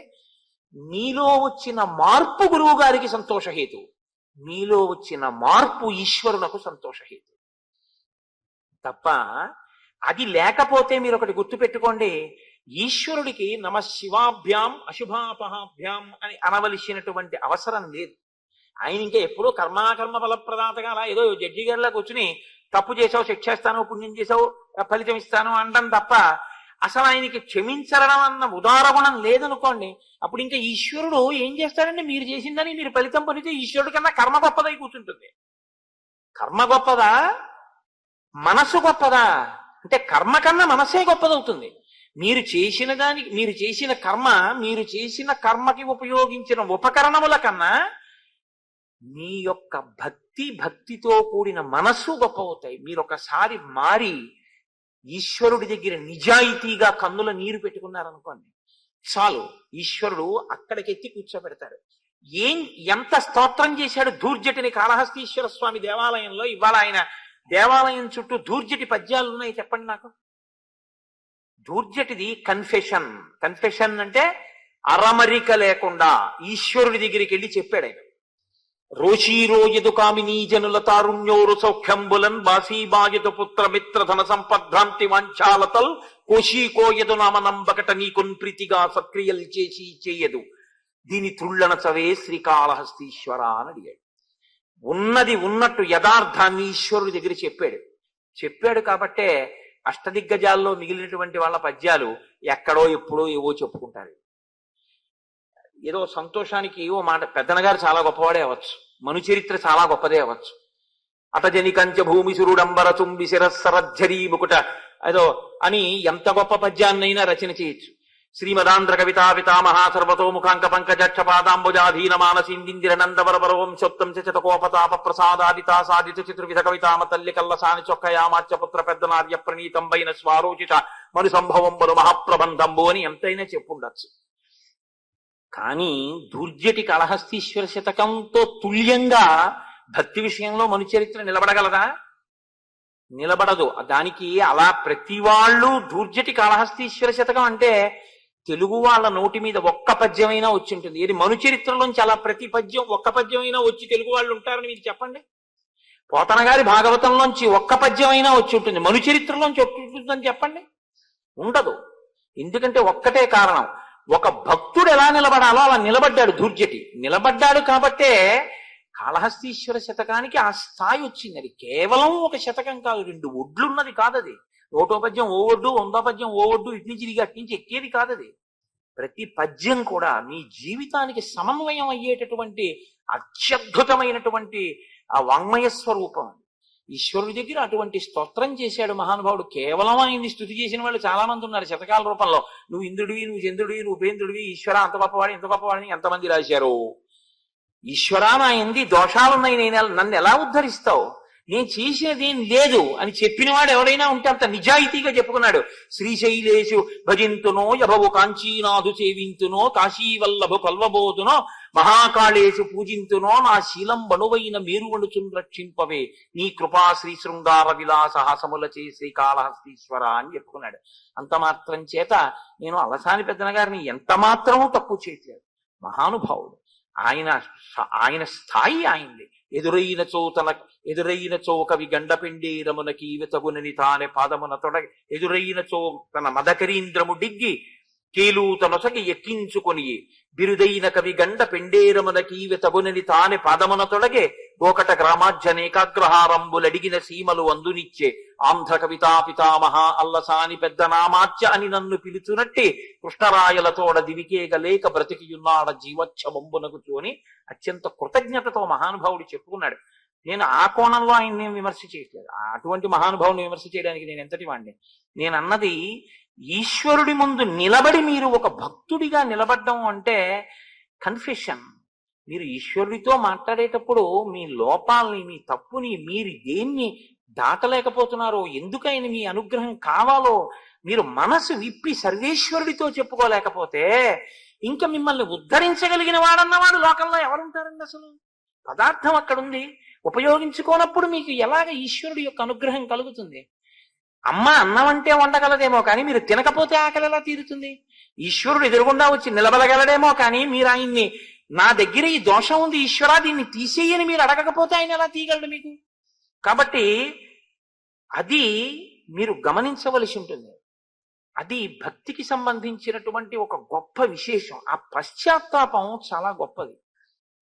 ఆ పశ్చాత్తాపం అనేటటువంటిది ఉన్నా వాడు తన తప్పు చెప్పుకోవడానికి భయపడడు. ఒకప్పుడండి ఎంత నేరం చేశాననుకుంటున్నారు? లేరనుకుంటున్నారా మీరు? ఆధ్యాత్మిక సామ్రాజ్యంలో సామ్రాట్టులై కూర్చున్నటువంటి వాళ్ళు ఒకప్పుడు పెద్ద పెద్ద విప్లవకారులై ప్రభుత్వాల మీద తిరగబడిన వాళ్ళు ఉన్నారు. అరబిందో లేరా? అరబిందో ఒకప్పుడు చాలా కాలం కారాగారంలో మగ్గిపోయినటువంటి మనిషి. అరబిందో జీవిత చరిత్ర చదివితే మీరు ఆశ్చర్యపోతారు. అటువంటి వ్యక్తి ఎటువంటి స్థాయికి చేరుకున్నారు? ఆయన ఏం దాచుకోలేదే. అది గతం. అలా అదొక జీవితం. ద్విజహ, ఇదొక పుట్టుక. పశ్చాత్తాపం కలిగితే నీ గతంలో చెడు చెప్పడానికి భయపడవు. నీ చారిత్రం మంచిదైతే అసలు నీ గురించి చెప్పుకోవలసిన అవసరం నీకుండదు. నేను ఎంతటి వాడినంటే చెప్పుకోవడానికి అంటావు. ఈ రెండూ లేకపోతే ఇంకా నీలో రావలసిన మార్పు ఏదో ఉందని గుర్తు. రామచంద్రమూర్తి అనృతం నహి రామస్య. ఆయన ఎప్పుడు అబద్ధం చెప్పుకోవలసిన అవసరం ఆయనకి లేదు, అసలు ఆయనకి అలవాటు లేదు. ఆయన ఎప్పుడు అబద్ధం మాట్లాడరు. కదాచిదపి సమ్మతం విశేషేణ ఆశ్రమస్తస్య. ప్రత్యేకించి ఆశ్రమముల యందు ఆయన అస్సలు అబద్ధం ఆడరు. అంటే ఏమిటండి ఆశ్రమముల యందు అబద్ధం ఆడరు అంటే? మరి ఎప్పుడైనా అంటారేమో అన్నట్టుగా ఉంది కదా దాని అర్థం అని అనుమానం రావచ్చు. విశేషేణాశ్రమస్తస్య అంటే ఆశ్రమంలో తాను ఉండి మాట్లాడుతున్నప్పుడు కించిత్ ఎక్కడైనా ఒక చిన్న అసత్యం లాంటి దాన్ని చెప్పి ధర్మాన్ని నిలబెట్టవలసినటువంటి అవసరాన్ని కూడా తన భుజాల మీదకి ఎత్తుకోడు ఆయన. ఎందుకంటే అందులో ఉన్న వాళ్ళకి ధర్మం తెలుసు, తన కొత్తగా భుజాలకు ఎత్తుకోవలసింది లేదని గ్రహించి ఉంటాడు అని గుర్తు. ఒక ఉదాహరణ చెప్పాలంటే, సుమంత్రుడు అరణ్యవాసానికి రథం మీద తీసుకెళ్లిపోతున్నప్పుడు దశరథుడు ఆపమంటున్నాడు, నువ్వు తోలమంటున్నావు. రేపు దశరథుడు తిరిగి వచ్చిన తర్వాత రథం ఆపలేదు ఎందుకు అని అడిగితే ఏం చెప్పను అంటే, రథచక్రముల సవ్వడిలో ఆపమని నువ్వు అన్న ధ్వని నాకు వినపడలేదని చెప్పేయండి. మరి అబద్ధం చెప్పడం ఒకటి, అబద్ధం చెప్పించడం ఒకటి కదా. అంటే తండ్రిని సత్యమునందు నిలబెట్టాలి అంటే తాను తప్పదని చెప్పి వెళ్ళిపోవాలి. ఒక పెద్ద సత్యం కోసం ఒక చిన్న అసత్యం దోషభూయిష్టమేం కాదు. ఒక్కొక్కసారి అలా ఉంది. దేవి భాగవతంలో దీని గురించి ఒక వృత్తాంతం ఉంది. ఏదో ఒక ఆయన పోని దేవి భాగవతం ఇప్పుడు మళ్ళీ అదంతా ఆఖ్యానాలు జోలికి ఎందుకు కానండి, ఓ తేలిక ఉదాహరణ చెప్పాలంటే, ఓ అరుగు మీద ఓ బ్రాహ్మడు కూర్చున్నాడు అనుకోండి. ఇటు అరుగుంది ఇటు అరుగుంది, ఆవు పరిగెడుతోంది, ఆవు వెనకాల కషాయివాడు పరిగెడుతున్నాడు. ఆవు పరిగెత్తింది, కషాయివాడిని అంత దూరంలో చూశాడు. ఆయన అరుగు దిగి అరుగుకి కూర్చున్నాడు. కషాయివాడు వచ్చి ఆవు ఇటు పరిగెత్తిందా అన్నాడు. ఏమో నేను ఈ అరుగు మీద కూర్చున్నాకేం వెళ్ళలేదే అన్నాడు. ఆ అరుగు మీద ఉండగా వెళ్ళింది కానీ ఈ అరుగు మీద ఉండగా వెళ్ళలేదుగా. మీకు తెలిసి ఆపాటి అబద్ధంతోనైనా మీరు ఒక ప్రాణిని రక్షించగలిగితే అప్పుడు మీది అబద్ధం కిందకి రాదు, అది ధర్మాన్ని రక్షించడం కిందే వస్తుంది. అలా మీరు అన్వయం చేసేసుకున్న అబద్ధాలు మాత్రం ఆడకూడదు. అది నిజంగా అంత ధార్మికమై ఉండాలి. ఒక పెద్ద ధర్మాన్ని నిలబెట్టడానికి ఒక చిన్న అబద్ధం ఆడటం ధర్మాన్ని రక్షించడమే అవుతుంది తప్ప అధర్మం కిందకి రాదు. కానీ అలా చిన్న చిన్న అబద్ధం ఏదైనా చెప్పి ధర్మాన్ని రక్షించవలసినటువంటి బాధ్యతని కూడా నెత్తికెత్తుకోడు ఆశ్రమంలో ఉంటే. ఎందుకంటే అక్కడ నాకు ఆ అవసరం లేదు, అక్కడ ఉండే వాళ్ళందరూ ధర్మావలంబకులే, నాకెందుకు ఆ మాట? కాబట్టి విశేషేణ ఆశ్రమస్తస్య సమీపే స్త్రీజనస్య చ. ఇది పురుషుడి యందు ఒక బలహీనత. ఆడది కనబడితే ఉన్నదో లేదో, అబద్ధమో నిజం, ఏదో ఓ మాట మాట్లాడేసి అవతల వాళ్ళు అబ్బో ఈయనంత గొప్పవాడా అనుకోవాలనుకుని ఓ మాట మాట్లాడేస్తే వాళ్ళంత వెర్రి వాళ్ళు నమ్మేస్తారని అనుకుంటూ ఉంటారు. రాముడు అటువంటి వాడు కాదుట. సమీపే స్త్రీజనస్య చ, ప్రత్యేకించి పక్కన ఆడవాళ్ళున్నప్పుడే ఆయన అబద్ధాలు ఆడడానికి, లేకపోతే ఇతర రకమైనటువంటి ప్రవర్తనకి ఆయన అసలు ఇష్టపడకుండా తనను తాను బాగా కుదురుపరుచుకుని ఉంటాట. ఎందుకు ఈ శ్లోకం ఇక్కడ? ఇప్పుడు అకస్మాత్తుగా రామశీలావిష్కారం కోసం నువ్వెవరు తెలుసుకోవాలనుందని శూర్పణ కంటే రాముడు ఏమన్నాడో చెప్పాలా, వాల్మీకి రాముడు ఎలాంటి వాడో చెప్పాలా? అంటే ఎదర మీరు చూడబోయేటటువంటి సంఘటనని, రాముడు మాట్లాడబోయే మాటల్ని మీరు ఈ కళ్ళద్దాలు పెట్టుకుని చూడవలసి ఉంటుంది జాగ్రత్తగా. తప్ప మీరు న్యాయమూర్తిగా కూర్చుని మీకు ఎలా తోస్తే అలా తీర్పులు చెప్పద్దు. ఈ శ్లోకాన్ని దృష్టిలో పెట్టుకుని జరగబోయే సంఘటన, రాముడు మాట్లాడే మాట, శూర్పణకతో మాట్లాడే మాటల్ని జాగ్రత్తగా గమనించి ఆయన ఎందుకు మాట్లాడతాడో అలా. ఏదో ఆడది కనపడింది అని వెర్రెక్కిపోయి ఉన్న పద్ధం లేని పద్ధం మాట్లాడేసేసి హాస్య ప్రసంగాలు చేసేసి అక్కడి నుంచి సంతోషం పొందేసేటటువంటి లేకి మనస్తత్వం ఉన్నవాడు కాడు సుమా. ఇప్పుడు ఆయన అన్నాడు, ఏమీ లేదమ్మా, అడుగు అక్కడ ఉన్నాడే ఆశ్రమంలో, అదిగో పాప ఆయన ఏదో కట్టెలవి విరుస్తున్నాడు, ఆయన లక్ష్మణమూర్తి, నా సోదరుడు. ఈమె విదేహ వంశంలో జన్మించింది సీత. ఇయం భార్యాచ వైదేహీ మమ సీతేతి విశ్రుత. ఈమెకి సీత అని పేరు. మేము ముగ్గురం కలిసి, నా తండ్రి దశరథ మహారాజు, మా తల్లి కైకమ్మ మమ్మల్ని వనవాస దీక్ష తీసుకోవాలి అని ఆజ్ఞాపిస్తే మేము ఈ వనవాసానికి వచ్చాం. అంతకన్నా ఇంకా రాముడు ఏం చెప్పలేదు. మా అమ్మ వరాలు అడిగింది, మా నాన్న నన్ను పంపించాడు. ఎవరు ఏ స్థాయిలో అర్థం చేసుకుంటే సరిపోతుందో, ఎవరికి ఎంతవరకు చెప్పాలో అంతవరకు చెప్తే అంతే తప్ప అందరి దగ్గరికి వచ్చి దాని గురించి పెద్ద విశేషంగా ఇంకా అదే మోసపోసినట్టుగా ఇంకా అక్కడి నుంచి మొదలుపెట్టి ఒకనకొకప్పుడు మా నాన్నగారు నాకు యవరాజ్య పట్టాభిషేకం చేద్దాం అనుకున్నారు అని ఆ కథంతా మొదలు పెట్టక్కర్లేదు. కాబట్టి అంతే మాట్లాడి వదిలేశాడు. అని ఆవిడండి అహం అంటూ మొదలెడు. అహం శూర్పణఖా నామ రాక్షసీ కామరూపిణి అరణ్యం విచరామీదం ఏకా సర్వభయంకరా. నేను శూర్పణఖ అనేటటువంటి పేరు కలిగిన దానను. నేను రాక్షసిని, కామరూపిణిని. ఏ రూపం కావాలంటే ఆ రూపాన్ని నేను పొందుతాను. నేను ఈ భయంకరమైనటువంటి అరణ్యములో ఒక్కదాననే విహరించగలను. అంటే నాకంత బలపరాక్రమాలున్నాయి. నా అన్న రావణాసురుడు విశ్రవసో బ్రహ్మ యొక్క కుమారుడు. నువ్వు వినే ఉంటావు రావణుడి గురించి. ఇదొక చాలా అతిశయంతో కూడి ఉంటారు కొంతమంది. మీరెవరండి అని అడిగారు అనుకోండి, నేను ఫలానా వారి అబ్బాయినండి, నా పేరు ఫలానా. మీరేం చేస్తుంటారని ఆయన మీ గురించి ఎక్కువ అడిగాడు అనుకోండి, అది మీకు నా గురించి తెలీదా అంటారు. నా గురించి తెలీదా అంటే నీకు తెలిసి ఉండి ఉండాలి నేనంత ఖ్యాతి వహించిన వాడిని ఒక అతిశయం అన్నమాట. రావణుడి గురించి తెలీదా అంటే ఇంకా రావణుడి వల్ల నువ్వు ఎడవలేదా? వాడు చేసే పని ఇంకోళ్ళని నేర్పించడమేగా. రావణుడు అంటే లోక రావణుడు. కాబట్టి ఆ రావణుడి గురించి నీకు తెలీదా? అటువంటి రావణాసురుని యొక్క కూతుర్ని, రావణాసురుని యొక్క చెల్లెల్ని, బలీయాం రాక్షసేశ్వర, మహాబలవంతుడైనటువంటి వాడు, రావణో నామమే భ్రాత, ఆ రావణాసురుడు నా యొక్క అగ్రజుడు, ఆయన యొక్క చెల్లెల్ని, కుంభకర్ణుడు ఎప్పుడూ నిద్రపోయేటటువంటి స్వభావం ఉన్నవాడు, మహాబలవంతుడు కుంభకర్ణుడు నా యొక్క ఇంకొక అన్నగారు, రెండవ అన్నగారు. నేను శూర్పణఖ అని పేరు కలిగినటువంటి చెల్లెల్ని. నా తర్వాత ఒక తమ్ముడు ఉన్నాడు. వాళ్ళ జనన క్రమంలో ముందు రావణుడు, తర్వాత కుంభకర్ణుడు, తర్వాత శూర్పణఖ, తర్వాత విభీషణుడు. విభీషణుడు ధర్మాత్ముడు. ఆవిడ ఏమందో తెలుసా అండి? విభీషణుడు గురించి చెప్తూ, విభీషణస్తు ధర్మాత్మ నతు రాక్షస చేష్టిత. అబ్బే వాడు ఉన్నాడే ధర్మాత్ముడు, వాడికి అసలు రాక్షస గుణాలు ఒకటి. ఇది ఎలా ఉంటుందంటే హిరణ్యకశిపుడు ప్రహ్లాదుడిని చూసి గుండెలు బాదుకున్నట్టు ఉంటుంది. ఏమిటి వీడికి అసలు ఏమిటి ఒక్కటి రాలేదు, ఈ అల్లరి ఏమిటి, విష్ణు భక్తి ఏమిటి అని ఆయన ఏడిచినట్టు విభీషణస్తు ధర్మాత్మ. ఆ మాట రాముడికి చాలా సంతోషం. కానీ ఈవిడంటుంది నటు రాక్షస చేష్టిత, ఒక్క రాక్షస గుణం లేదు వాడికి, వాడు ఒక్కడే తప్పబుట్టాడు మా ఇంట్లో, పనికి మాలినవాడు అని ఆవిడ బాధ ఆవిడిది. అంటే అని ఆవిడంది రామచంద్రమూర్తి వంక చూసి, నాకు అపారమైనటువంటి బలం ఉన్నదాన్ని, నేను ఈ అరణ్యంలో యథేచ్ఛగా విహరిస్తూ ఉంటాను, కాబట్టి సముపేతాస్మి భావేన భర్తారం పురుషోత్తమం, నన్ను నీవు భార్యగా పొంది సుఖం అనుభవించు.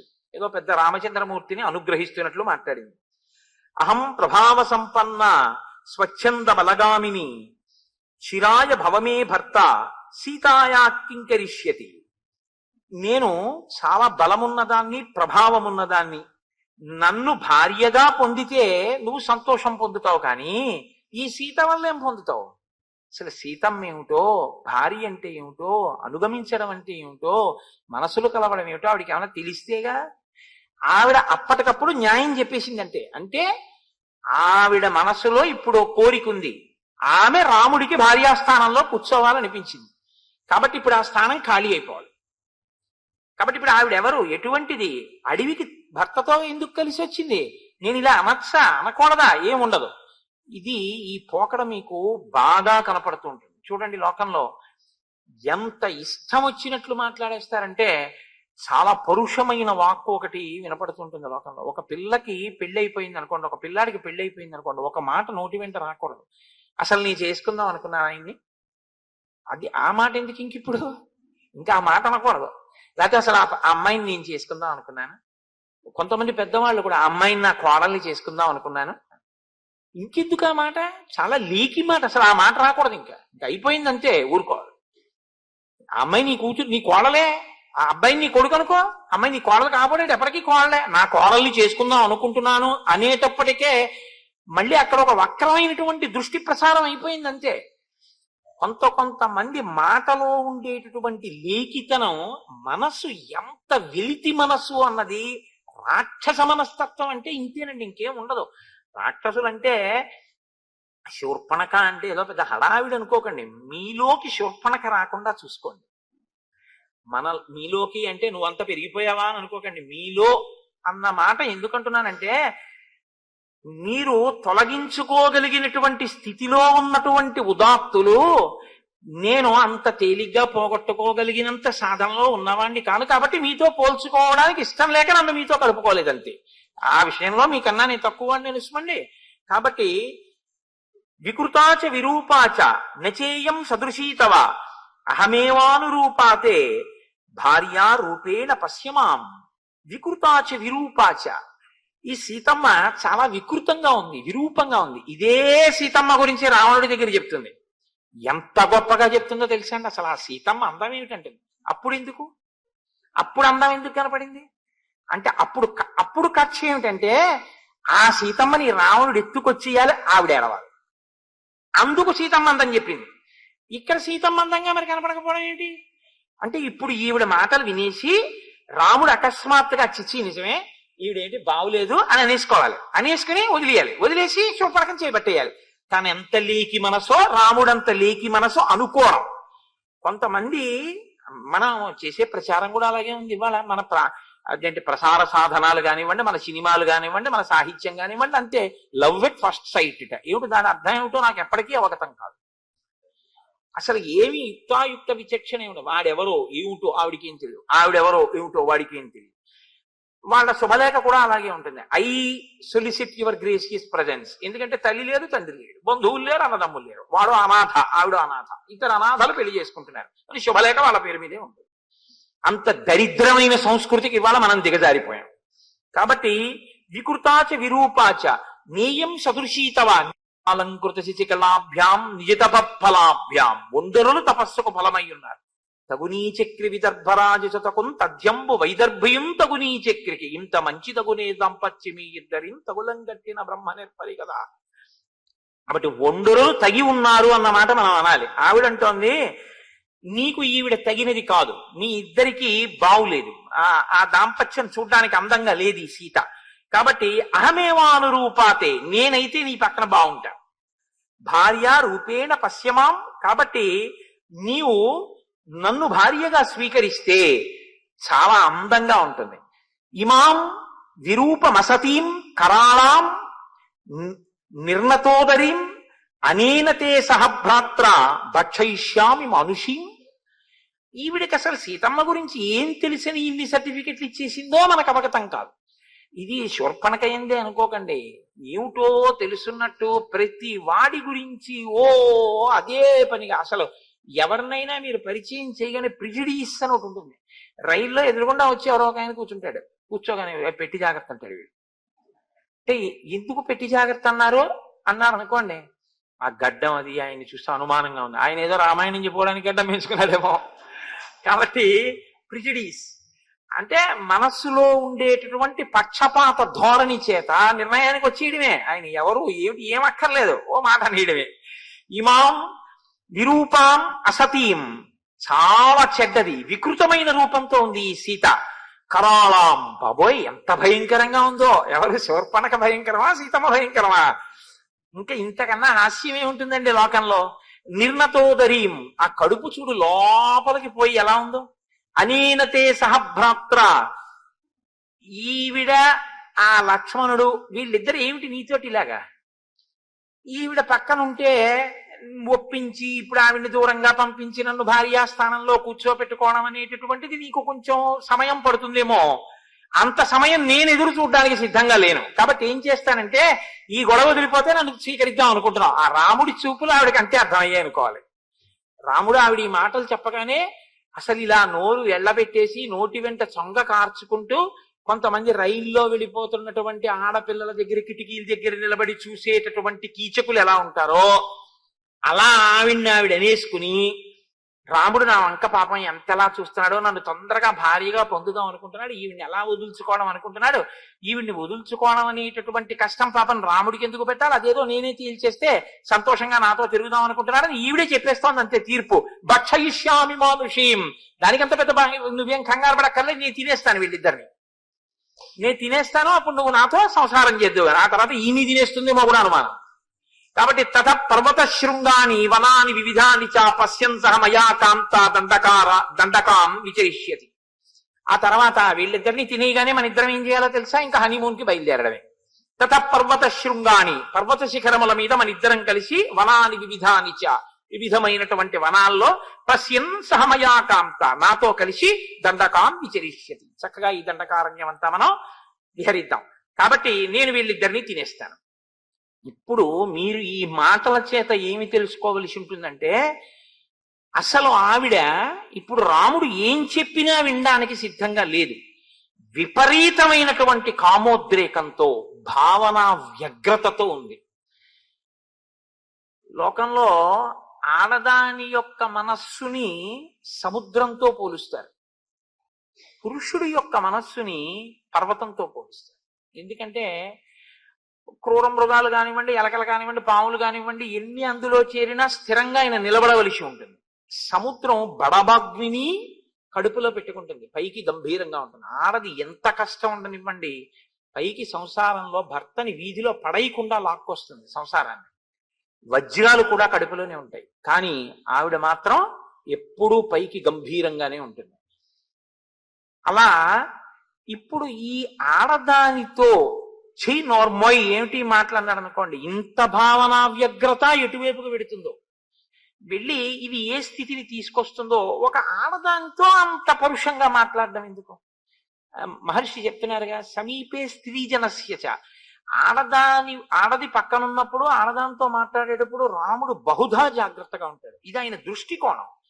కాబట్టి ఇప్పుడు ఈవిడ్ని ఏమిటా తప్పుడు మాటలు అనొక మాట అంటే, ఈవిడ మనస్సు ఎలా విరుగుతుందో, దానివల్ల ఎటువంటి పరిణామాలు వస్తాయో భయానికి కాదు, కోరి ఎందుకు ఒక ఆడదాంతో అంత కఠినంగా ప్రవర్తించాలి. కాబట్టి కొంచెం హాస్యరసాన్ని మేళవించి, చిచి వీళ్ళు లొంగే మనుషులు కారు, వీళ్ళు ఇలాంటి వాళ్ళు వదిలిపారాయి అనేటటువంటి భావన ఆవిడ ఎందే మనం కల్పిస్తే బాగుంటుంది అని రామచంద్రమూర్తి అనుకున్నారు.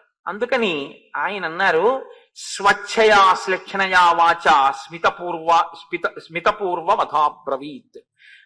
ఆయన మహర్షి చెప్పేటప్పుడే చెప్తున్నారు స్వచ్ఛయ, పరిశుద్ధమైనటువంటి వాక్కు. ఆ వాక్కులో అవతల వారిని ఖేద పెట్టాలి అన్న ఉద్దేశం లేదు. అవతల వాళ్లతో విరసం ఎక్కువైన సరసం ఆడాలనేటటువంటి హృదయం ఉన్నవాడు కాడు. ఆయన హృదయం ఏమిటంటే ఆవిడ మనసు గాయపడకుండా పంపించాడు.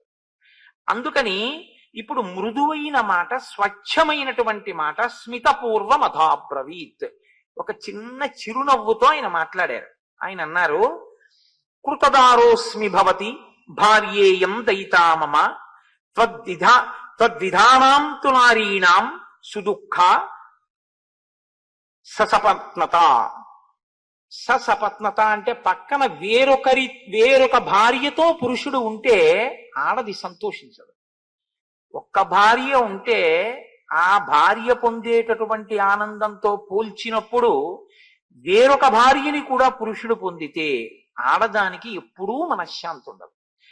నేను కృతదారోస్మి భవతి, నేను భార్యని కలిగి ఉన్నవాణ్ణి, ఈమె యందు మనసున్నవాణ్ణి, ఈమె యందు నేను ప్రీతి కలిగి ఉన్నవాణ్ణి. కాబట్టి ఇప్పుడు నిన్ను నేను స్వీకరిస్తే నువ్వు నా వలన పొందేటటువంటి సుఖం కన్నా దుఃఖం ఎక్కువగా ఉంటుంది. ఎందుకంటే పక్కన సపత్ని ఇంకొక భార్య ఉంటుంది. ఆ భార్య ఉండగా మనసు కొంచెం ఖేదం పొందుతుంది. సౌందర్యలహరిలో శంకరాచార్యులు వారంతటి వారు కూడా చమత్కారం చేశారు. నవరసాలు చెప్తూ శివే శృంగారార్ధ్ర తదితర జనే కుత్సనపరా సరోషా గంగాయాం అన్నారు. గంగ పట్ల రోషంతో ఉంది అమ్మవారు, ఎందుకంటే సపత్ని అన్న భావన చేత.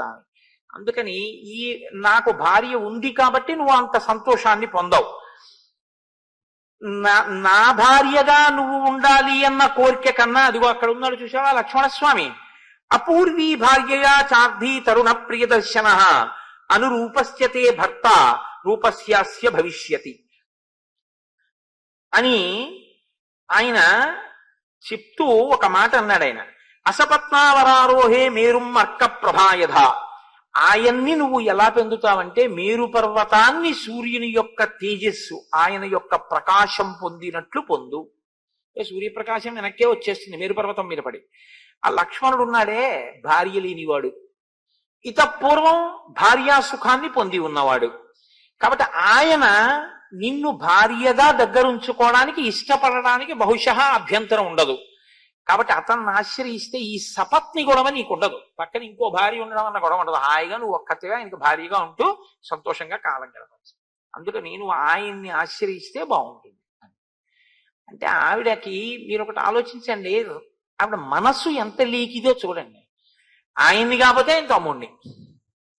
అంటే ఇది ఎలా ఉంటుందంటే, కాస్త ఉప్మా చేసి పడే గబగబా వెళ్ళిపోవాలన్నాడు అనుకోండి. గోధుమ రవ్వ లేదండి, మీరు అయ్యో ఇలా అనలేదు, ఇంట్లో బొంబాయి రవ్వ లేదండి, ఫోన్లో ఏదో ఉన్నా మైదా పిండితో అట్టుముక్క పోసేయి. అట్టుముక్క పోసేసినా పర్వాలేదు, లేకపోతే ఉప్మా చేసి పెట్టేసినా పర్వాలేదు, దానికి తప్పేం లేదు. ఏదో ఒకటి తిని ఆయన వెళ్ళిపోదాం అనుకుంటున్నాడు. రుచికి లొంగడం కాదు, కార్యం మీద వెళ్ళడం ప్రధానం. దానికి పనికొస్తుందేమో కానీ కామం తీర్చుకోవడానికి అన్నయ్య అయినా పర్వాలేదు, తమ్ముడైనా పర్వాలేదు అంటే ఇది ఎంత అసహ్యకరమైనటువంటి విషయం. ఇంకంతకన్నా దానికి వ్యాఖ్యానం అనవసరం. ఇప్పుడు ఆవిడ వెంటనే లక్ష్మణుడి దగ్గరికి వెళ్ళిపోయింది. వెళ్ళిపోతే లక్ష్మణుడు చూసి అన్నాడు, ఇలా ఇద్దరు చిచి మూర్ఖులు, వీళ్ళకి అసలు ఒక ఆడదాన్ని అంగీకరించడమే చేత కాని వాళ్ళని అది ఆవిడ వెళ్ళిపోతుంది. మనని మనసులో ఒకలాగా నింద చేసుకుని వెళ్ళిపోయినా ఆడదాన్నంతకన్నా మనం బాధ పెట్టకుండా పంపించేస్తే గొడవ వదిలిపోతుంది, మన ధర్మం చెడకుండా ఉంటుందన్నది రాముడి యొక్క హృదయం. కాబట్టి ఆయన లక్ష్మణుడి దగ్గరికి పంపాడు. ఆవిడ లక్ష్మణుడి దగ్గరికి వెళ్ళి మళ్ళీ ఇదే అడిగింది, నన్ను భర్తగా స్వీకరించు. ఆయన అన్నాడు, కథం దాసస్యమే దాసి భార్యా భవితుమిచ్చసి, నేనే దాసుణ్ణి. ఆయనకు పువ్వులు తేవడం, దర్భలు తేవడం, కర్రలు తేవడం, పర్ణశాల కట్టడం, స్నానానికి ఆయనతో కలశ పట్టుకుని వెళ్ళడం, ఆయన బట్టలు పిండి ఆరేస్తుండడం, అవి నేను చేస్తుంటాను. నేనే ఓ దాసుణ్ణి. దాసుణ్ణి పెళ్ళాడితే నువ్వేమవుతావు? దాసి అవుతావు. కాబట్టి నువ్వు నేను కలిసి ఏం చేయాలంటే ఆయనకి ఆవిడికి దాస్యం చెయ్యాలి. కాబట్టి నన్ను పొంది సుఖమే ఉంటుంది. ఆయన అంటావా స్వతంత్రుడు, సేవలు అందుకునేటటువంటి వాడు, కాబట్టి ఆయనకి భార్య అయితేనే బాగుంటుంది ఆయన అని ఆయన చిన్న పరిహాసం ఆడాడు. ఆయన అన్నాడు, ఆర్యస్యత్వం విశాలాక్షి భార్యాభవ యవీయసి, నీలాంటి అందగత్త భార్యగా వస్తాను అంటే ఆ నరకాంతను చూసి ఎవడు మాత్రం భార్యగా ఉంచుకుందాం అనుకుంటాడు. నీ మీద మోజు పడ్డావు. ఏనాం విరూపామ సతీం, ఆమె అదిగో సీతం ముందు చూసావా విరూపంగా ఉంటుంది, చెడ్డది. కరాళాం, ఆవిడన్న మాటలే భయంకరమైనటువంటిది. వినతోదరి, కడుపు లోపలికి పోయింది. శూర్పణ కన్న మాటలేగా. నీ దృష్టిలో ఆవిడ అలా ఉందని లక్ష్మణమూర్తి అంటారు ఆ సీతమ్మని. కాబట్టి భార్యాం వృద్ధాం పరిత్యజ్య, ఆవిడ వృద్ధురాలు అయిపోయింది, అందుకని వదిలిపెట్టారు. ఆవిడ వృద్ధురాలు అయితే ఆవిడ చేసుకున్నవాడు వృద్ధుడు అవడేంటి, ఆ ముందే వృద్ధుడు అవుతాడు. అసలు లోకంలో అనకూడని మాట ఏంటంటే, తాతగారు మీకు పిల్లని చూస్తామంటే, తాతగారు మీరు పెళ్లి చేసుకోండి అన్నాడు అందనుకోండి మనవరాలు, ఇప్పుడు నాకు పిల్లనిచ్చేవాడు ఎవడరా అంటే ఆ తాతగారు పళ్ళు ఏమైనా మిగిలితే ఊడగొట్టేయాలి. నోర్మోయి ఇప్పుడు నాకు పెళ్లి ఏమిటి అనాలి, అంతేగాని నాకు ఇంకా పిల్లనిచ్చేవాడు ఎవడరా అంటే ఏమిటి, అంటే ఎవడన్నా ఇస్తే చేసుకుంటావు ఇప్పుడు. కాబట్టి ఆయన లక్ష్మణమూర్తి ఆవిడ కోణంలోనే చెప్తున్నారు. నువ్వు ఇలా కదా అనుకుంటున్నావు, అప్పుడు రాముడు నిన్నెందుకు స్వీకరించాలనుకుంటున్నావు. కాబట్టి ఆవిడ వృద్ధురాలు అయిపోయింది. ఆవిడ వృద్ధురాలు అయితే రాముడు వృద్ధుడవడం ఏమిటి, ఆవిడకన్నా పెద్ద ఆయన ముందే వృద్ధుడై కూర్చుని ఉంటుంటాడు. కాబట్టి భార్యాం వృద్ధాం పరిత్యజ్య త్వమేనైష భజిష్యతి, నిన్ను స్వీకరిస్తాడు, సంతోషంగా ఉండొచ్చు. కాబట్టి త్వమేవైష భజిష్యతి, కాబట్టి నిన్ను స్వీకరిస్తాడు, సంతోషంగా నువ్వు రాముడి దగ్గరికి వెళ్ళు. అంటే ఆవిడకున్న పెద్ద లోపం ఏమిటి అన్నది దిద్దబడలేదు వీళ్ళ మాటల వల్ల. అంటే ఒక్కొక్కసారి చూడండి, ఇన్క్యూరబుల్ డిసీజ్ అంటాడు డాక్టర్ గారు. నా దగ్గర ఉన్న మందులన్నీ వాడేశానండి, ఇంజక్షన్లు అన్నీ చేసేసాము, ఈ వ్యాధి లొంగట్లేదు, ఈ వ్యాధే మందుల్ని లొంగ తీసేసుకుంటారు. కాబట్టి ఇప్పుడు ఇంకా ఈయన బతుకుతాడు అని చెప్పడం కష్టం అంటారు. బియాండ్ అవర్ హ్యాండ్స్ అంటుంటారు. ఎందుకు అంటే ఇంకా ఆయన దగ్గర ఉన్న మందులకి ఆ రోగం లొంగలేదు అని గుర్తు. అలా వీళ్ళిద్దరూ ఈ పరిహాసాన్ని ప్రయోగిస్తే ఆవిడ వెళ్ళిపోతుంది అనేటటువంటి లక్ష్యం నెరవేరలేదు. ఎలా నెరవేరలేదు? అంతర్లీనంగా వాళ్ళు ఏ పరిహాసాన్ని వాడుకున్నారో ఆ పరిహాసము దేని కొరకు వాడబడిందో దాని కొరకు ఆవిడ స్వీకరించలేదు. ఆవిడ దాన్ని యథాతథంగానే తీసుకుంది. లక్ష్మణుణ్ణి పొందంటున్నాడని, లక్ష్మణుడు రాముణ్ణి పొందమంటున్నాడని, అంటే వీళ్ళిద్దరూ పొందడానికి సిద్ధమే. ఆయన కంటే భార్య లేదు, కానీ అక్కడికి ఆవిడ ఉండడానికి ఇష్టం లేదంటే దాసిగా ఉండడం ఆవిడకి ఇష్టం లేదు, ఆవిడకు భోగమే కావాలి. అందుకని రాముడి దగ్గరికే వచ్చేయాలి. ఇప్పుడు అంటే రాముడు కూడా ఇష్టపడుతున్నాడు, ఈయన చెప్తున్నాడు, కానీ ఈవిడే అడ్డొస్తోందన్నట్టుగానే అర్థమైంది ఆవిడకి. పరిహాసం అర్థం కాక మన్యతే తద్వచస్తభ్యం పరిహాస విచక్షణ. ఆవిడికి అసలు ఆ పరిహాసము అనేటటువంటిది ఎందుకు ప్రయోగించారన్న దాని తాత్పర్యము అర్థము కాలేదు. కాబట్టి ఆమె రాముడి దగ్గరికి వెళ్ళింది. మళ్ళీ సీతమ్మతో కూర్చుని పర్ణశాలలో ఆయన మాట్లాడుతున్నాడు. ఒక్కసారి ఆ వెళ్ళడం మహోల్కా రోహిణీమివా, రోహిణీ నక్షత్రం మీద పడుతున్నటువంటి ఉల్క ఎలా పడిపోతుందో అలా పడిపోయి రామా, ఈమె నీ భార్యాస్థానంలో కుదరదు, ఇక్కడ ఉండడానికి వీల్లేదు, ఈమెని నేను తినేస్తాను, నీకు నేను భార్యనైపోతానని అమాంతం వెళ్ళి సీతమ్మ మీద పడిపోతే హడిలిపోయింది సీతమ్మ. వెంటనే రాముడు ఒక్కసారి హుంకారం చేశాడు. ఆ హుంకారానికి ఒక్క క్షణం ఆగింది. వెంటనే రాముడు లక్ష్మణుడి వంక తిరిగి అన్నాడు, క్రూరైరన అనార్యై సౌమిత్రే పరిహాస కదంచన. ఈమె చాలా క్రూరురాలు, అనార్యమైనటువంటి మనిషి. ఇటువంటి ఆవిడితో పరిహాసం కుదిరేటట్టుగా లేదు. ఇటువంటి ఆవిడితో ఎక్కువ పరిహాసం మంచిది కాదు కూడా. నా కార్య తస్య వైదేహీం కథంచిత్ సౌమ్య జీవతీం. కొంచెం నేను కాని జాగరూకుడనై ఉండకపోతే సీతమ్మ బతికుండేది కాదేమో, అమాంతం కొరికి తినేస్తుంది కూడా. కాబట్టి ఇమాం విరూపాం అసతీం, ఈమెని ఇటువంటి చెడ్డ మనిషిని విరూపం చేసేసాయి. ఎందుకంటే ఈమె నేను మంచి స్వరూపిణి అన్న భావనతో కామోద్రిక్తయ్యి ప్రవర్తించకూడని రీతిలో ప్రవర్తిస్తోంది. కాబట్టి విరూపం చెయ్యి, అప్పుడు ఇటువంటి భావనలు పోతాయి. చంపడం ఇష్టం లేక ఆడదాన్ని సాధ్యమైనంత అవకాశం ఇచ్చే ప్రయత్నం రామచంద్రమూర్తి చేస్తున్నారు. కాదు ఒక నరుడిగా అలా ప్రవర్తించినట్లు కనపడుతూ అవతార ప్రయోజనాన్ని కూడా సిద్ధింపచేస్తుంటారు. లేకపోతే తాటకని సుబాహుని చంపినటువంటి వారు మారీచుణ్ణి విడిచిపెట్టడం కూడా రామావతార ప్రయోజనం సిద్ధింపచేసుకోవడానికి మార్గమే అయింది. కాబట్టి ఇమాం విరూపమసతీం అతిమత్తాం మహోదరీం రాక్షసీం పురుషవ్యాఘ్ర విరూపయితుమర్హసి. ఈమెని వెంటనే నువ్వు విరూపని చెయ్యి అనేటప్పటికీ చిచ్ఛేద కర్ణనాశం మహాబల. అక్కడే ఉన్నటువంటి ఖడ్గాన్ని తీసి లక్ష్మణమూర్తి ఆమె యొక్క ముక్కు చెవులు కోసేశాడు.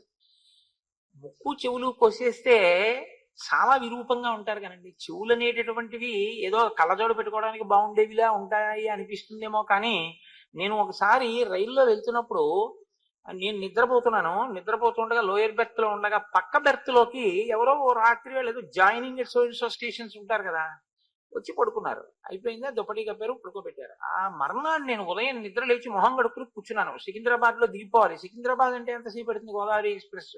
ఆ రోజుల్లో గౌతమి లేదు. ఆయన ఈ పడుకున్న అయినటువంటి ముఖం నుంచి బట్ట కిందకి జారిపోయింది. నాకు ఒక 2 రోజులు భోజనం సహించలేదు. కారణం ఏంటంటే ఆయన ఏ అగ్ని ప్రమాదానికి లోనయ్యాడో నాకు తెలియదు, కానీ ఆయన కనుగుడ్లు, ముక్కు, చెవులు అన్నీ కాలిపోయాయి. కాలిపోవడంలో ఈ ముక్కుకు బదులు 2 కన్నాలు మాత్రమే కనపడుతున్నాయి. ఈ చెవులు తీసేసి వీటి బదులు ఇక్కడ 2 కన్నాలు కనపడుతున్నాయి. నాకు విరూపం పొందడం, ముక్కు చెవులు కొయ్యడం అంటే ఎంత వికృతంగా ఉంటారో, ఎంత ఇక వెళ్ళి ఎవరి దగ్గర నేను అందగత్తెనని చెప్పుకోకుండా ఉండడానికి లక్ష్మణుడు విరూపవతిని ఎందుకు చెయ్యవలసి వచ్చిందో, ఎందుకు ముక్కు చెవులు కోశాడో అప్పుడు అర్థమైంది. ఆ ముక్కు చెవులు పోతే అంత విరూపాన్ని పొందుతారు, కానీ ప్రాణం మాత్రం పోదు.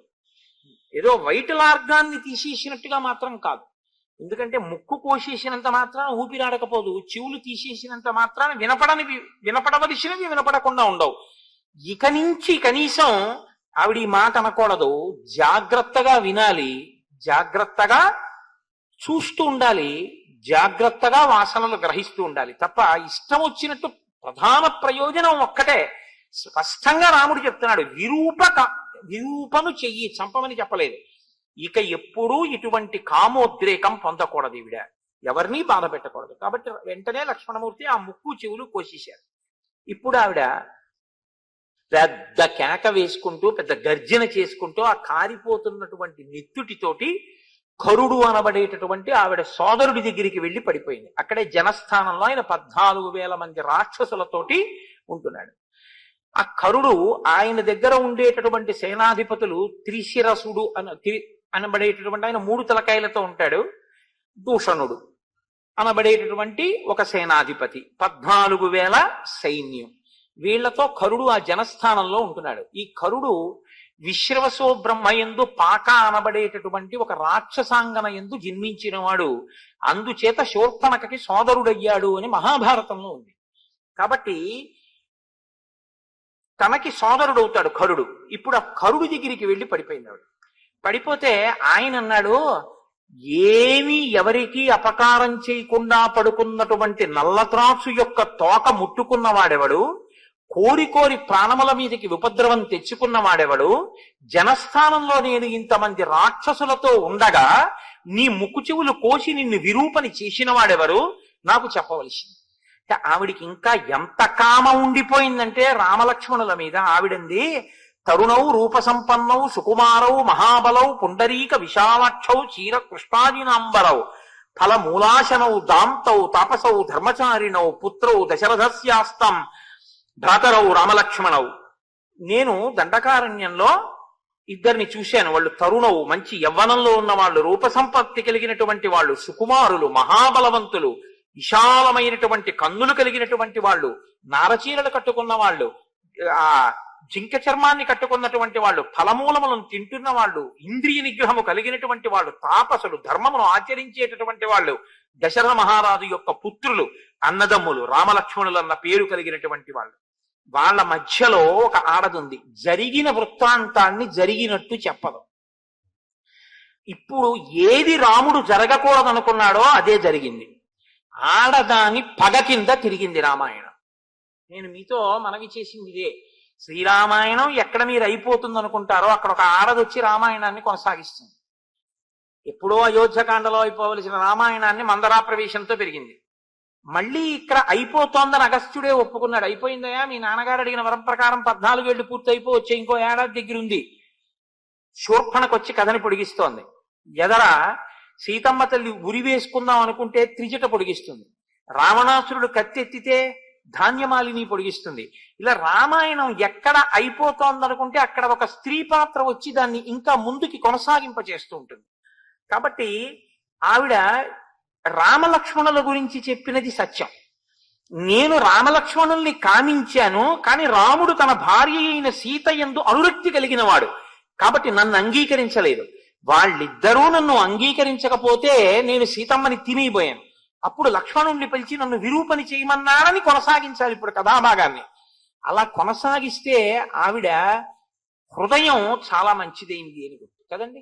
సత్యం కదా మాట్లాడుతుంది ఆవిడ. అలా ఎలా మాట్లాడుతుంది? ఇప్పుడు ఎక్కడ మెలిక తిప్పాలో అక్కడ తిప్పుతుంది కథని.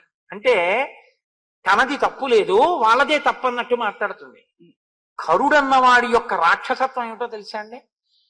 తన చెల్లెలు ఎంత గొప్పదో ఆయనకి తెలుసు, కానీ పైన అలా మాట్లాడుతున్నావే, తాపసవు అంటున్నావే, కందమూలములు తిన్నవాళ్ళు అంటున్నావే, దాంతవు జితేంద్రియులు అంటున్నావే, అలాంటి వాళ్ళు నీ ముక్కు చెవులు ఎందుకు కోశారు?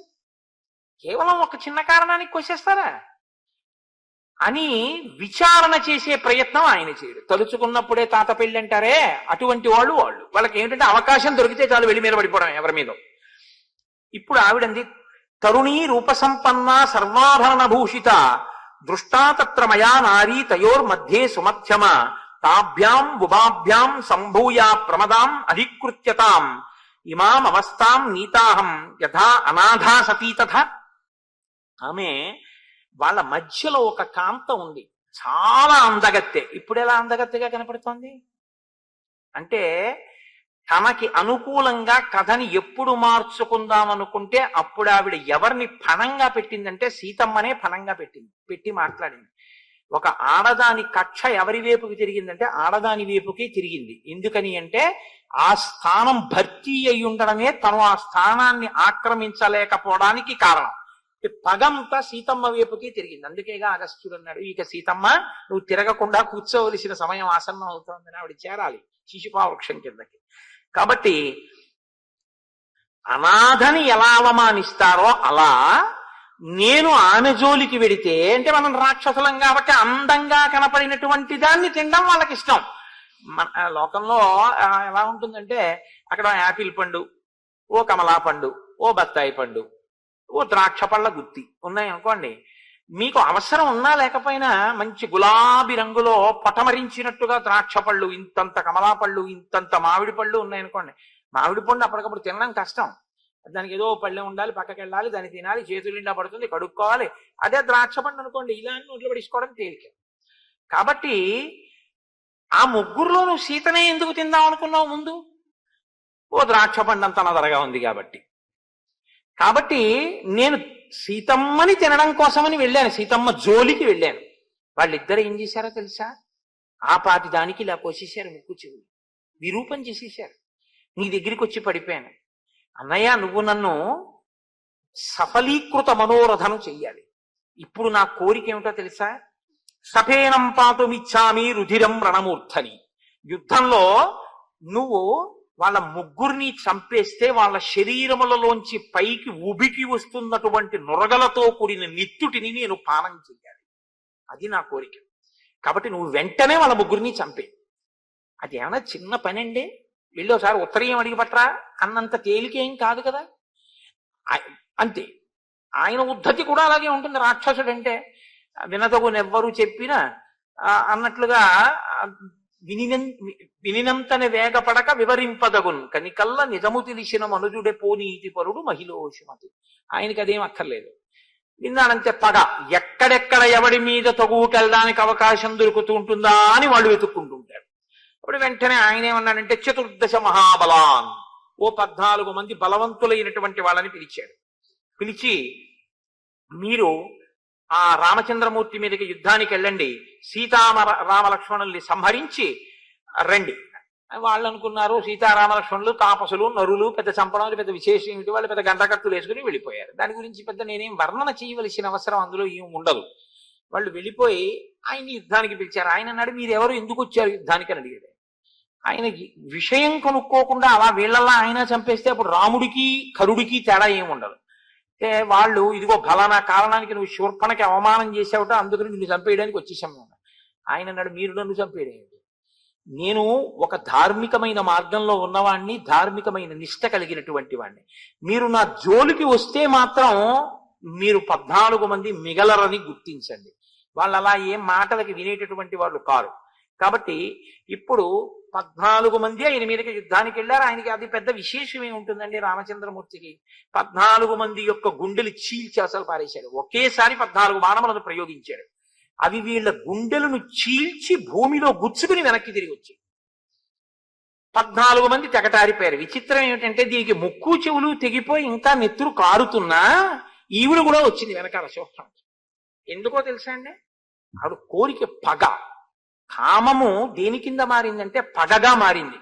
ఇది కదూ లలితా సహస్రనామ స్తోత్రంలో అమ్మవారి చేతిలో ఒక చేతిలో 5 పుష్పబాణములు ఉంటాయి. మనోరూపేక్షకోదండ పంచతన్మాత్రశాయక. ఆవిడ క్రోధాకార అంకుశోజ్వల.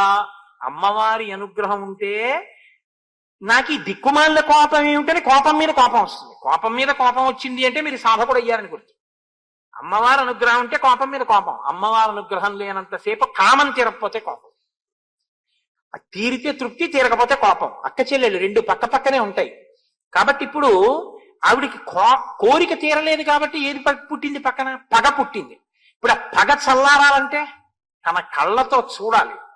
సీతారామ లక్ష్మణులు తెగటారిపోవాలి, ఆ నిత్తురు జుర్రుకోవాలి.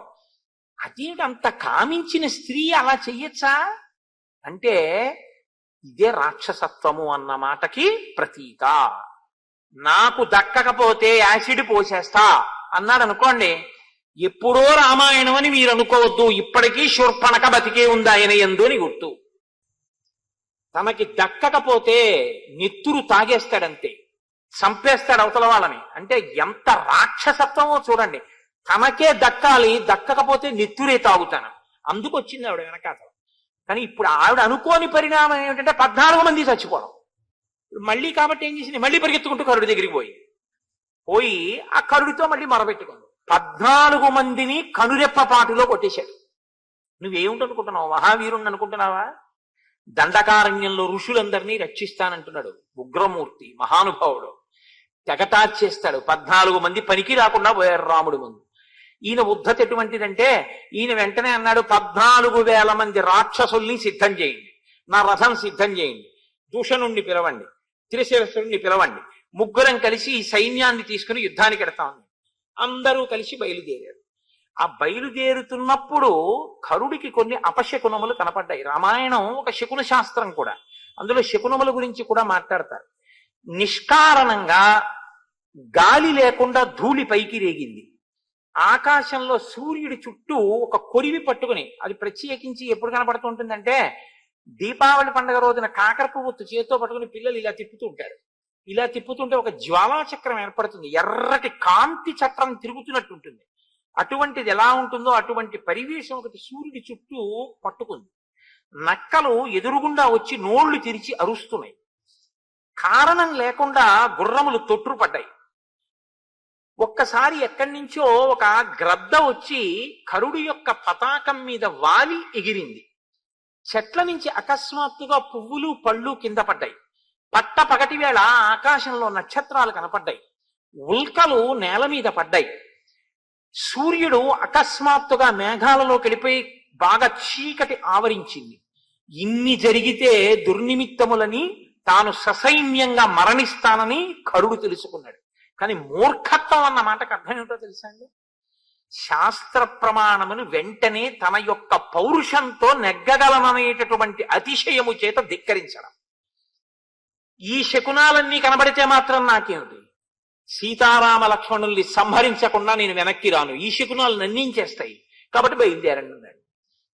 ఇప్పుడు 14,000 మంది యుద్ధానికి బయలుదేరుతుంటే ఎక్కడ లేనటువంటి పెద్ద కోలాహలం ధ్వని బయలుదేరే. ఇంత పెద్ద ధ్వని బయలుదేరితే రామచంద్రమూర్తి కూడా తన పర్ణశాలలోంచి విన్నారు. విని చాలా పెద్ద సైన్యమే యుద్ధానికి వస్తోంది. శకునములను బట్టి చూస్తే శకునములు మనకి అనుకూలంగా కనపడుతున్నాయి.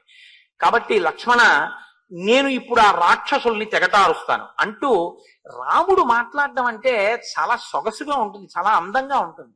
లక్ష్మణుడి యొక్క కోరిక ఎప్పుడు ఎలా ఉంటుందంటే, అన్నగారికి కష్టం వచ్చింది అంటే అన్నగారు ఆ కష్టాన్ని పొందకూడదు, అన్నగారి కన్నా తానే ఆ కష్టాన్ని పొందాలి, అన్నగారు సుఖపడాలనేటటువంటి మనస్తత్వం ఉన్నవాడు.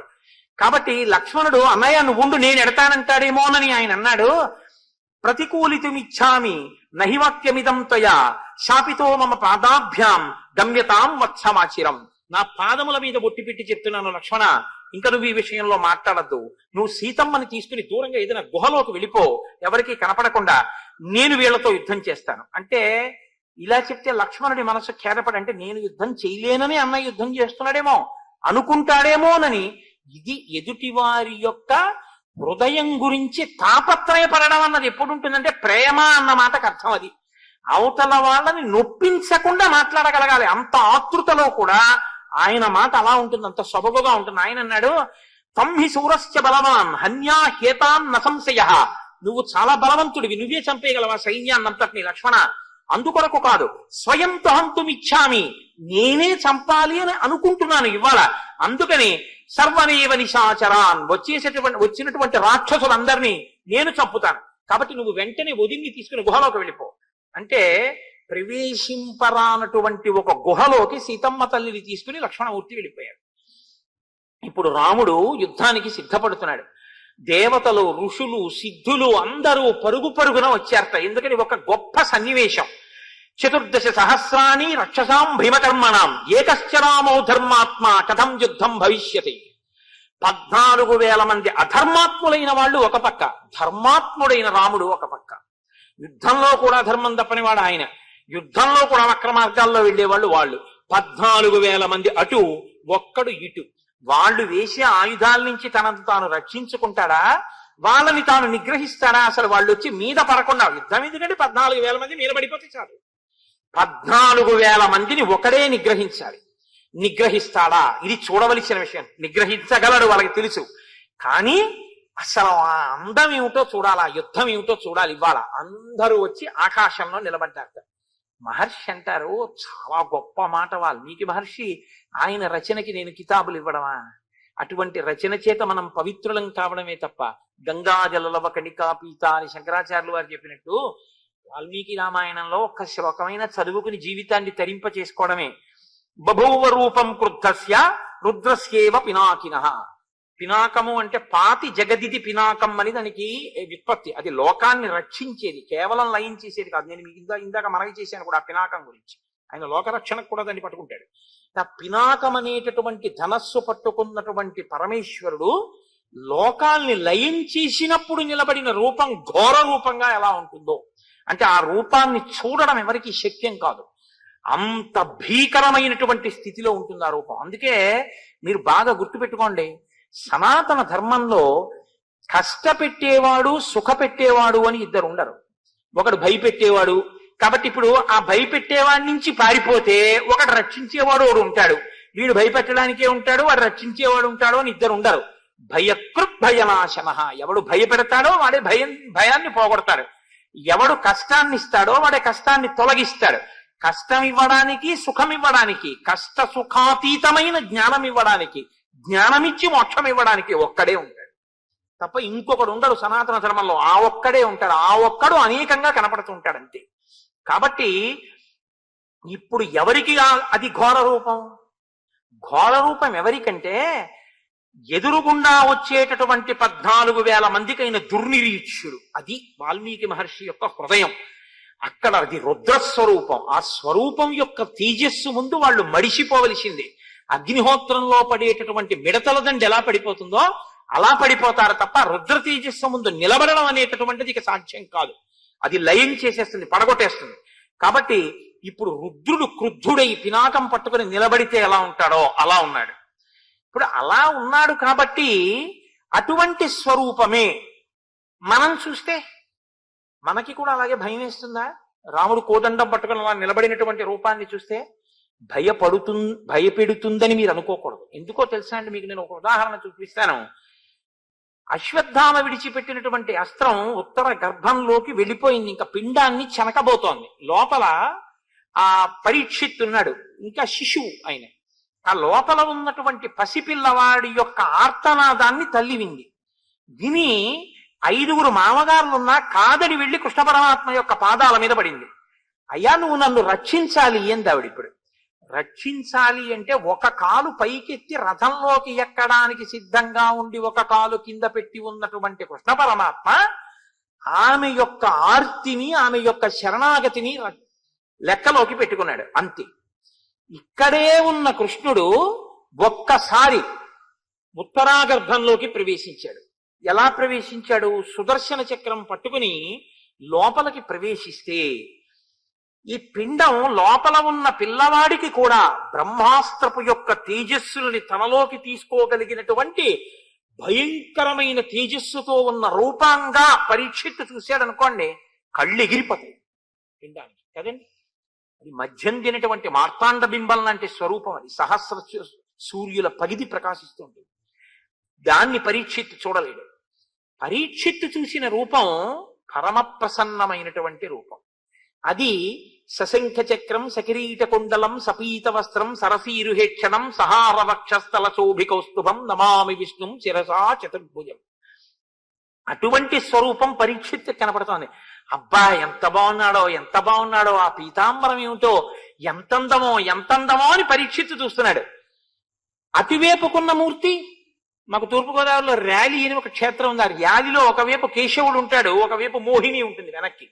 అలా అటువైపుకి ఉన్న మూర్తి బ్రహ్మాస్త్రము యొక్క తేజస్సుల్ని తనలోకి తీసేసుకోగలిగినటువంటి రుద్రస్వరూపంతో ఆ మూర్తి ఉంది. ఆ మూర్తి బ్రహ్మ తేజస్సును తీసుకుంది.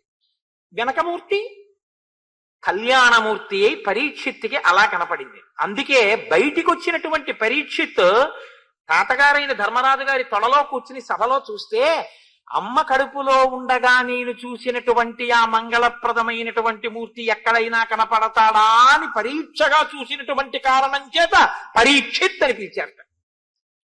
ఏకకాలమనందు ఘోర అఘోర రూపములతో ఈశ్వరుడు ఉంటాడు. అఘోరేభ్యో దఘోరేభ్యో ఘోర ఘోరధరేభ్య అని మనం దేంటి పరమశివుడి దగ్గర పూజ చేస్తే మంత్రపుష్పంలో మాట చెప్తూ ఉంటాం ఆ పంచమంత్ర పఠనం చేసేటప్పుడు. కాబట్టి ఆ ఘోర రూపము అఘోర రూపము ఏకకాలంలో ఉంటాయి. ఇప్పుడు 14,000 మందికి ఘోర రూపం తప్ప రామభక్తులకు రాముడు ఎప్పుడూ ఘోర రూపి కాడు, ఎప్పుడూ ఘోర రూపి కాడు. ఆ రూపం మీకు మంగళప్రదంగా ఉంటుంది. ఇలా దాన్ని దర్శనం చేసిన వారు ఒకరు ఉన్నారు. ఎవరో తెలుసా అండి? రామదాసు గారు దర్శనం చేసుకున్నాడు. మహానుభావుడు. ఆయన గుండెలు ఎంత పొంగిపోయాయో, పొంగిపోతే ఆ పొంగిపోయిన ఆనందం లోపల పట్టక వాగ్రూపంగా ప్రవహిస్తే ఆయన నోటి వెంట ఒక పద్యం వచ్చింది.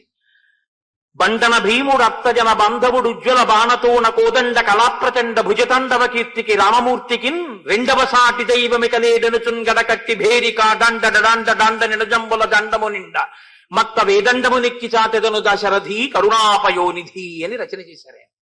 ఆయన భుజములు తాండవం చేస్తాయిట. ఎప్పుడు బాణం తీస్తాడో, ఎప్పుడు వింటినారికి తొడుగుతాడో, ఎప్పుడు ప్రయోగిస్తాడో కనపడదు. మబ్బులలోంచి వర్షం వచ్చి పడిపోయినట్టుగా బాణప్రయోగం జరిగిపోతుందంటే. బండన భీముడు ఆర్తజన బాంధవుడు. ఎవడు ఆశ్రయించాడో వాడికి ఆయన ఆర్తజన బాంధవుడు. బండన భీముడు అర్తజన బాంధవుడు. అటువంటి వాడు ఆయన భుజములు తాండవం చేస్తాయి యుద్ధం వస్తే. అది శివస్వరూపానికి ఉంది. తాండవము అన్న మాట శివుడికి సంబంధించింది, లాస్యము అన్న మాట అమ్మవారికి సంబంధించి. భావములు లాస్యము, కదలికలు తాండవము. శివుడు, ఆ శివుడి యొక్క తాండవం ఎలా ఉంటుందో ఆయన భుజములు అలా కదులుతాయిట, అటువంటి తాండవం చేస్తాయి. అలా తాండవం చేసేటటువంటి నా స్వామి చేతిలోంచి బాణ పరంపర వచ్చి శత్రువుల మీద పడుతుండగా అలా రక్షించగలిగినటువంటి ఈశ్వర స్వరూపము వేరొకటి లేదు అని నేను ఎలా చెప్తానో తెలుసా? బండన భీముడు అత్తజన బాంధవుడు ఉజ్వల బాణతోన కోదండ కళాప్రచండ భుజతాండవ కీర్తికి రామమూర్తికి రెండవ సాటి దైవమిక లేడనుచున్ గడకట్టి భేరి కాదండ డడాండ డాండ నినదంబుల జండము నిండ మత్త వేదండము నిక్కి చాటెదను దశరథి కరుణాపయోనిధి. మామూలుగా చెప్పను రామ, పొంగిపోయిన మనస్సుతో 4 వీధుల కూడలిలో ఒక పెద్ద పందిరి కట్టి, పందిరిలో ఒక పెద్ద భేరీ కట్టి నేను ఏనుగెక్కి వచ్చి నిలబడి డామ్ డామ్ డామ్ అని కొడతాను. ఎందుకురా భేరీలు కొడుతున్నావు అని అడుగుతారు నన్ను. అప్పుడు చెప్తాను, రామచంద్రమూర్తిగా భుజతాండవం చేస్తూ బాణప్రయోగం చేసి రాక్షసులను మట్టు పెట్టగలిగినటువంటి వేరొక దైవ స్వరూపము లేదు లేదు లేదు అని చాటి చెప్తాను రామ అన్నాడు. అంటే శత్రువులను మట్టు పెట్టడంలో ఆ ఘోర రూపం అలా ఉంటుంది. అదే ఘోర రూపం ఆశ్రయించినటువంటి భక్తులైనటువంటి వారికి అంత మంగళప్రద స్వరూపంగా ఉంటుంది. అందుకు కదండి ఆ ధనస్సు పట్టుకుని ఆ బాణాలు పట్టుకుని అలా ఉంటాడు. ఎక్కడ తేడా ఉంది చెప్పండి నాకు? రామస్వరూపాన్ని మెజిస్ట్రేట్, కలెక్టర్ గారే మెజిస్ట్రేట్ గా కూర్చుంటే ఆ కలెక్టర్ గారే కారు దిగు ఆఫీసులోకి వచ్చి కొన్ని ఫైల్స్ సీల్ చేసుకుని పట్టుకెళ్ళిపోయాడు అంతే. ఆఫీస్ సీల్ చేసి పారేశాడు. ఆయనకు అధికారం ఉంది. మెజిస్టీరియల్ పవర్స్ ఆయన్ని వెన్నంటి ఉంటాయి, ఆయనతోనే ఉంటాయి. మెజిస్టీరియల్ పవర్స్ కలెక్టర్ ఆఫీసులోనూ కలెక్టర్ గారి కారులోనూ ఉండరు, ఆయనంటే ఉంటాయి. అలాగే ఈశ్వరుణ్ణి కూడా ఎప్పుడు అఘోర రూపములు వెన్నంటే ఉంటాయి. శత్రువులకి ఘోర రూపం, ఆయన్ని ఆశ్రయించిన వాళ్ళకి అఘోర రూపం, మంగళప్రద రూపం. అది రుద్రస్వరూపమైన అంతే, కేశవ స్వరూపమైన అంతే. ఇద్దరి స్వరూపం అలాగే ఉంటుంది. తత్వం తెలిస్తే ఉండే మాట అలా ఉంటుంది. తత్వం తెలియకపోతే భేదాలు కనబడతాయి. విష్ణువు వేరే ఉన్నాడు, శివుడు వేరే ఉన్నాడు, ఈనోడు ఉన్నాడు, ఆయనోడు ఉన్నాడు, ఇన్ని మాటలు వస్తాయి. అసలు తత్వం అర్థమైతే ఇన్ని మాటలు రావు. కుర్తాలాల్చి వేసుకున్నా నా కొడుకే, పంచ కొట్టుకున్నా నా కొడుకే, ధావళి కట్టుకున్నా నా కొడుకే, తువ్వాలు కట్టుకున్నా నా కొడుకే. తువ్వాలు కట్టుకున్నావు ప్యాంటు చొక్కా వేసుకోలేదు నేను కొట్టేసి, ధావళి కట్టుకున్నావు ప్యాంటు చొక్కా వేసుకోలేదు వాళ్ళమ్మ కొట్టేసి, కుర్తాలాల్చి వేసుకోలేదు పంచ కట్టుకున్నావని వాళ్ళ తాతగారు కొట్టేస్తే దెబ్బలు తినేవాడు ఓడే. ఓ రూపంలో పట్టుకుని ఓ రూపంలో తిడితే నువ్వు తిట్టే తిట్లు ఆయనకే, పూజలు ఆయనకే. పూజ చేసామని సంతోషించాలా? ఇంకో రూపాన్ని చూసి తిడుతున్నావని ఆయన బాధపడాలా? నీకు ఇంకా తగినంత పరిణితి రాలేదని ఈశ్వరుడు అనుగ్రహించి భారతీ తీర్థ స్వామి చెప్పినట్టు పరిణితి కటాక్షించుగాక. కాబట్టి ఇది మహానుభావుడు వాల్మీకి మహర్షి యొక్క ప్రతిపాదన. రామాయణంలో అభేద తత్వాన్ని చూపిస్తూ ఉంటారు. కాబట్టి ఇప్పుడు ఆ వచ్చిన సేనానాయకులు పడిపోయారు. కరుడు మాత్రం పెద్ద శరీరంతో రామచంద్రమూర్తి మీదకి వచ్చి పడిపోతుంటే ఆ రెండు చేతులు బాణముల యొక్క ప్రయోగం చేత తెగిపోయేటట్టుగా కొట్టేశారు. ఏర్లు ప్రవహించినట్టు నెత్తురు కారిపోతూ ఆయన ఇంకా ఏదో యుద్ధం చేయడం కోసమని వచ్చి రాముడి మీద పడిపోతుండగా కొద్దిగా వ్యవధానం కోసం, అంటే ఆ వింటినారిని సవరించుకోవడం, వింటినారి ఆకర్ణాంతం లాగడం కోసం బాణం ఎక్కువ పెట్టడానికి చోటు కోసమని 2 అడుగులు వెనక్కి వేశాడు రాముడు. దాన్ని అపసర్పణము అంటారు ధనుర్విద్యలో. ఎందుకంటే ధనస్సు పట్టుకున్నవాడు అడుగులు వెనక్కి వేయకూడదు, వీరోచితమైన తేజస్సు ఉన్నవాడు. రాముడి మీద ఇదొక నింద మోపారు. కరుడితో యుద్ధం చేసేటప్పుడు 2 అడుగులు వెనక్కి వేశాడు రాముడు, ధర్మం తప్పాడు. అలా ధర్మం తప్పాడో లేదో చెప్పడానికే ధర్మాత్మా సత్యసంధశ్చ రామో దాశరథిర్యదీ పౌరుషేచా ప్రతిద్వంద్వశరైనం జహిరావినం అన్నాడు లక్ష్మణుడు. పడిపోయాడంతే ఇంద్రజిత్. కాబట్టి ఆయన ధర్మం తప్పలేదు, 2 అడుగులు చోటు కోసం వెనక్కి వేశాడు. కాబట్టి వేసి ఆ కరుణ్ణి కూడా సంహరించాడు. 14,000 మంది రాక్షసులు తెగటారిపోయారు. ఎంతసేపట్లోనో తెలుసా అండి? ఏనుగుల యొక్క కుంభస్థలాలు, చీల్చివేయబడినటువంటి గుర్రాల యొక్క శరీరాలు, తెగిపోయినటువంటి తలకాయలు, ఊడిపోయిన కాళ్ళు చేతులు, గుండెల్లో గుచ్చుకున్న బాణాలతో నెత్తుటి ప్రవాహంలో 14,000 మంది నేలబడిపోయి ఉన్నారు భగ్నమైన రథాలతో. ఎంతసేపట్లో కొట్టాడో తెలుసా అండి? 14,000 మందిని 1 గంట 12 నిమిషాల్లో కొట్టాడు. ఇది రామచంద్రమూర్తి యొక్క వీరోచిత కార్యం. అంటే ఆయన బాహుబలం అంటే అంత గొప్పది. 1 గంట 12 నిమిషాల్లో 14,000 మందిని చంపితే పైన నిలబడిన వాళ్ళందరూ పొంగిపోయారు. మధ్యలో ఒక్కసారి కరుడు మాత్రం ఆయన ధనస్సు ఎరగొట్టగలిగాడు. వెంటనే విష్ణు చాపాన్ని తీసుకుని చేతపట్టి సంహారం చేశారు. అగస్త్యుడు కావలసినవన్నీ గురువుల యొక్క అనుగ్రహం ఉంటే, గురువులు త్రికాల వేదులు, ఎక్కడికి వెళ్ళినా వాడికి వచ్చే ఉపద్రవాన్ని నుంచి తప్పుకోవడానికి కావలసినటువంటి సంభారములను గురువు సమకూర్చి పంపిస్తాడు. కాబట్టి అగస్త్యుడు అన్ని సిద్ధం చేసే పంపించారు. కాబట్టి ఇప్పుడు అలా ఒంటికి దెబ్బలు తగిలి నెత్తురు ఓడుతోందిట రామచంద్రమూర్తి శరీరం. మరి వాళ్ళు కూడా కొంత బాణప్రయోగం చేస్తారు కదండి. 14,000 మంది ప్రయోగించిన ఆయుధములను ఆకాశంలోనే విరగొట్టారు ఆయన, అసలు వచ్చి మీద పడకుండా. అయినా కొన్ని బాణాలు వచ్చి ఆయన తగిలే, ఆయన కవచాన్ని కూడా బదలగొట్టాడు కరుడు. కాబట్టి ఇప్పుడు ఆయన ఒంట్లోంచి నెత్తురు కారుతోంది. వీరపత్నికి అదొక సంతోషం. తన భర్త అంత గొప్ప యుద్ధం చేసి ఇంత విజయాన్ని సాధిస్తే అటువంటి శరీరంతో ఉండగా వచ్చి భార్య ప్రియమార కౌగిలించుకుంటుందిట. గుహలోంచి చూస్తోంది సీతమ్మ తల్లి. 14,000 మంది ఒక పక్క, తన భర్త ఒక్కడు ఒక పక్క. 14,000 మంది మడిసిపోయిన తరువాత పరుగున వచ్చిందిట గుహలోంచి. తతస్తుతం రాక్షస సంఘమర్దనం సభాజ్యమానం ముదితైర్మహర్షిభిః పునః పరిష్వజ్య శశి ప్రభానన బభూవ హృష్టా జనకత్మజా తదా. ఆ జనకాత్మజ అయినటువంటి సీతమ్మ ఎంతో సంతోషంతో పునః మళ్ళీ మళ్ళీ మళ్ళీ మళ్ళీ రామచంద్రమూర్తిని బిగియార కౌగిలించుకుందిట. నా భర్త ఇంత కార్యాన్ని సాధించాడని.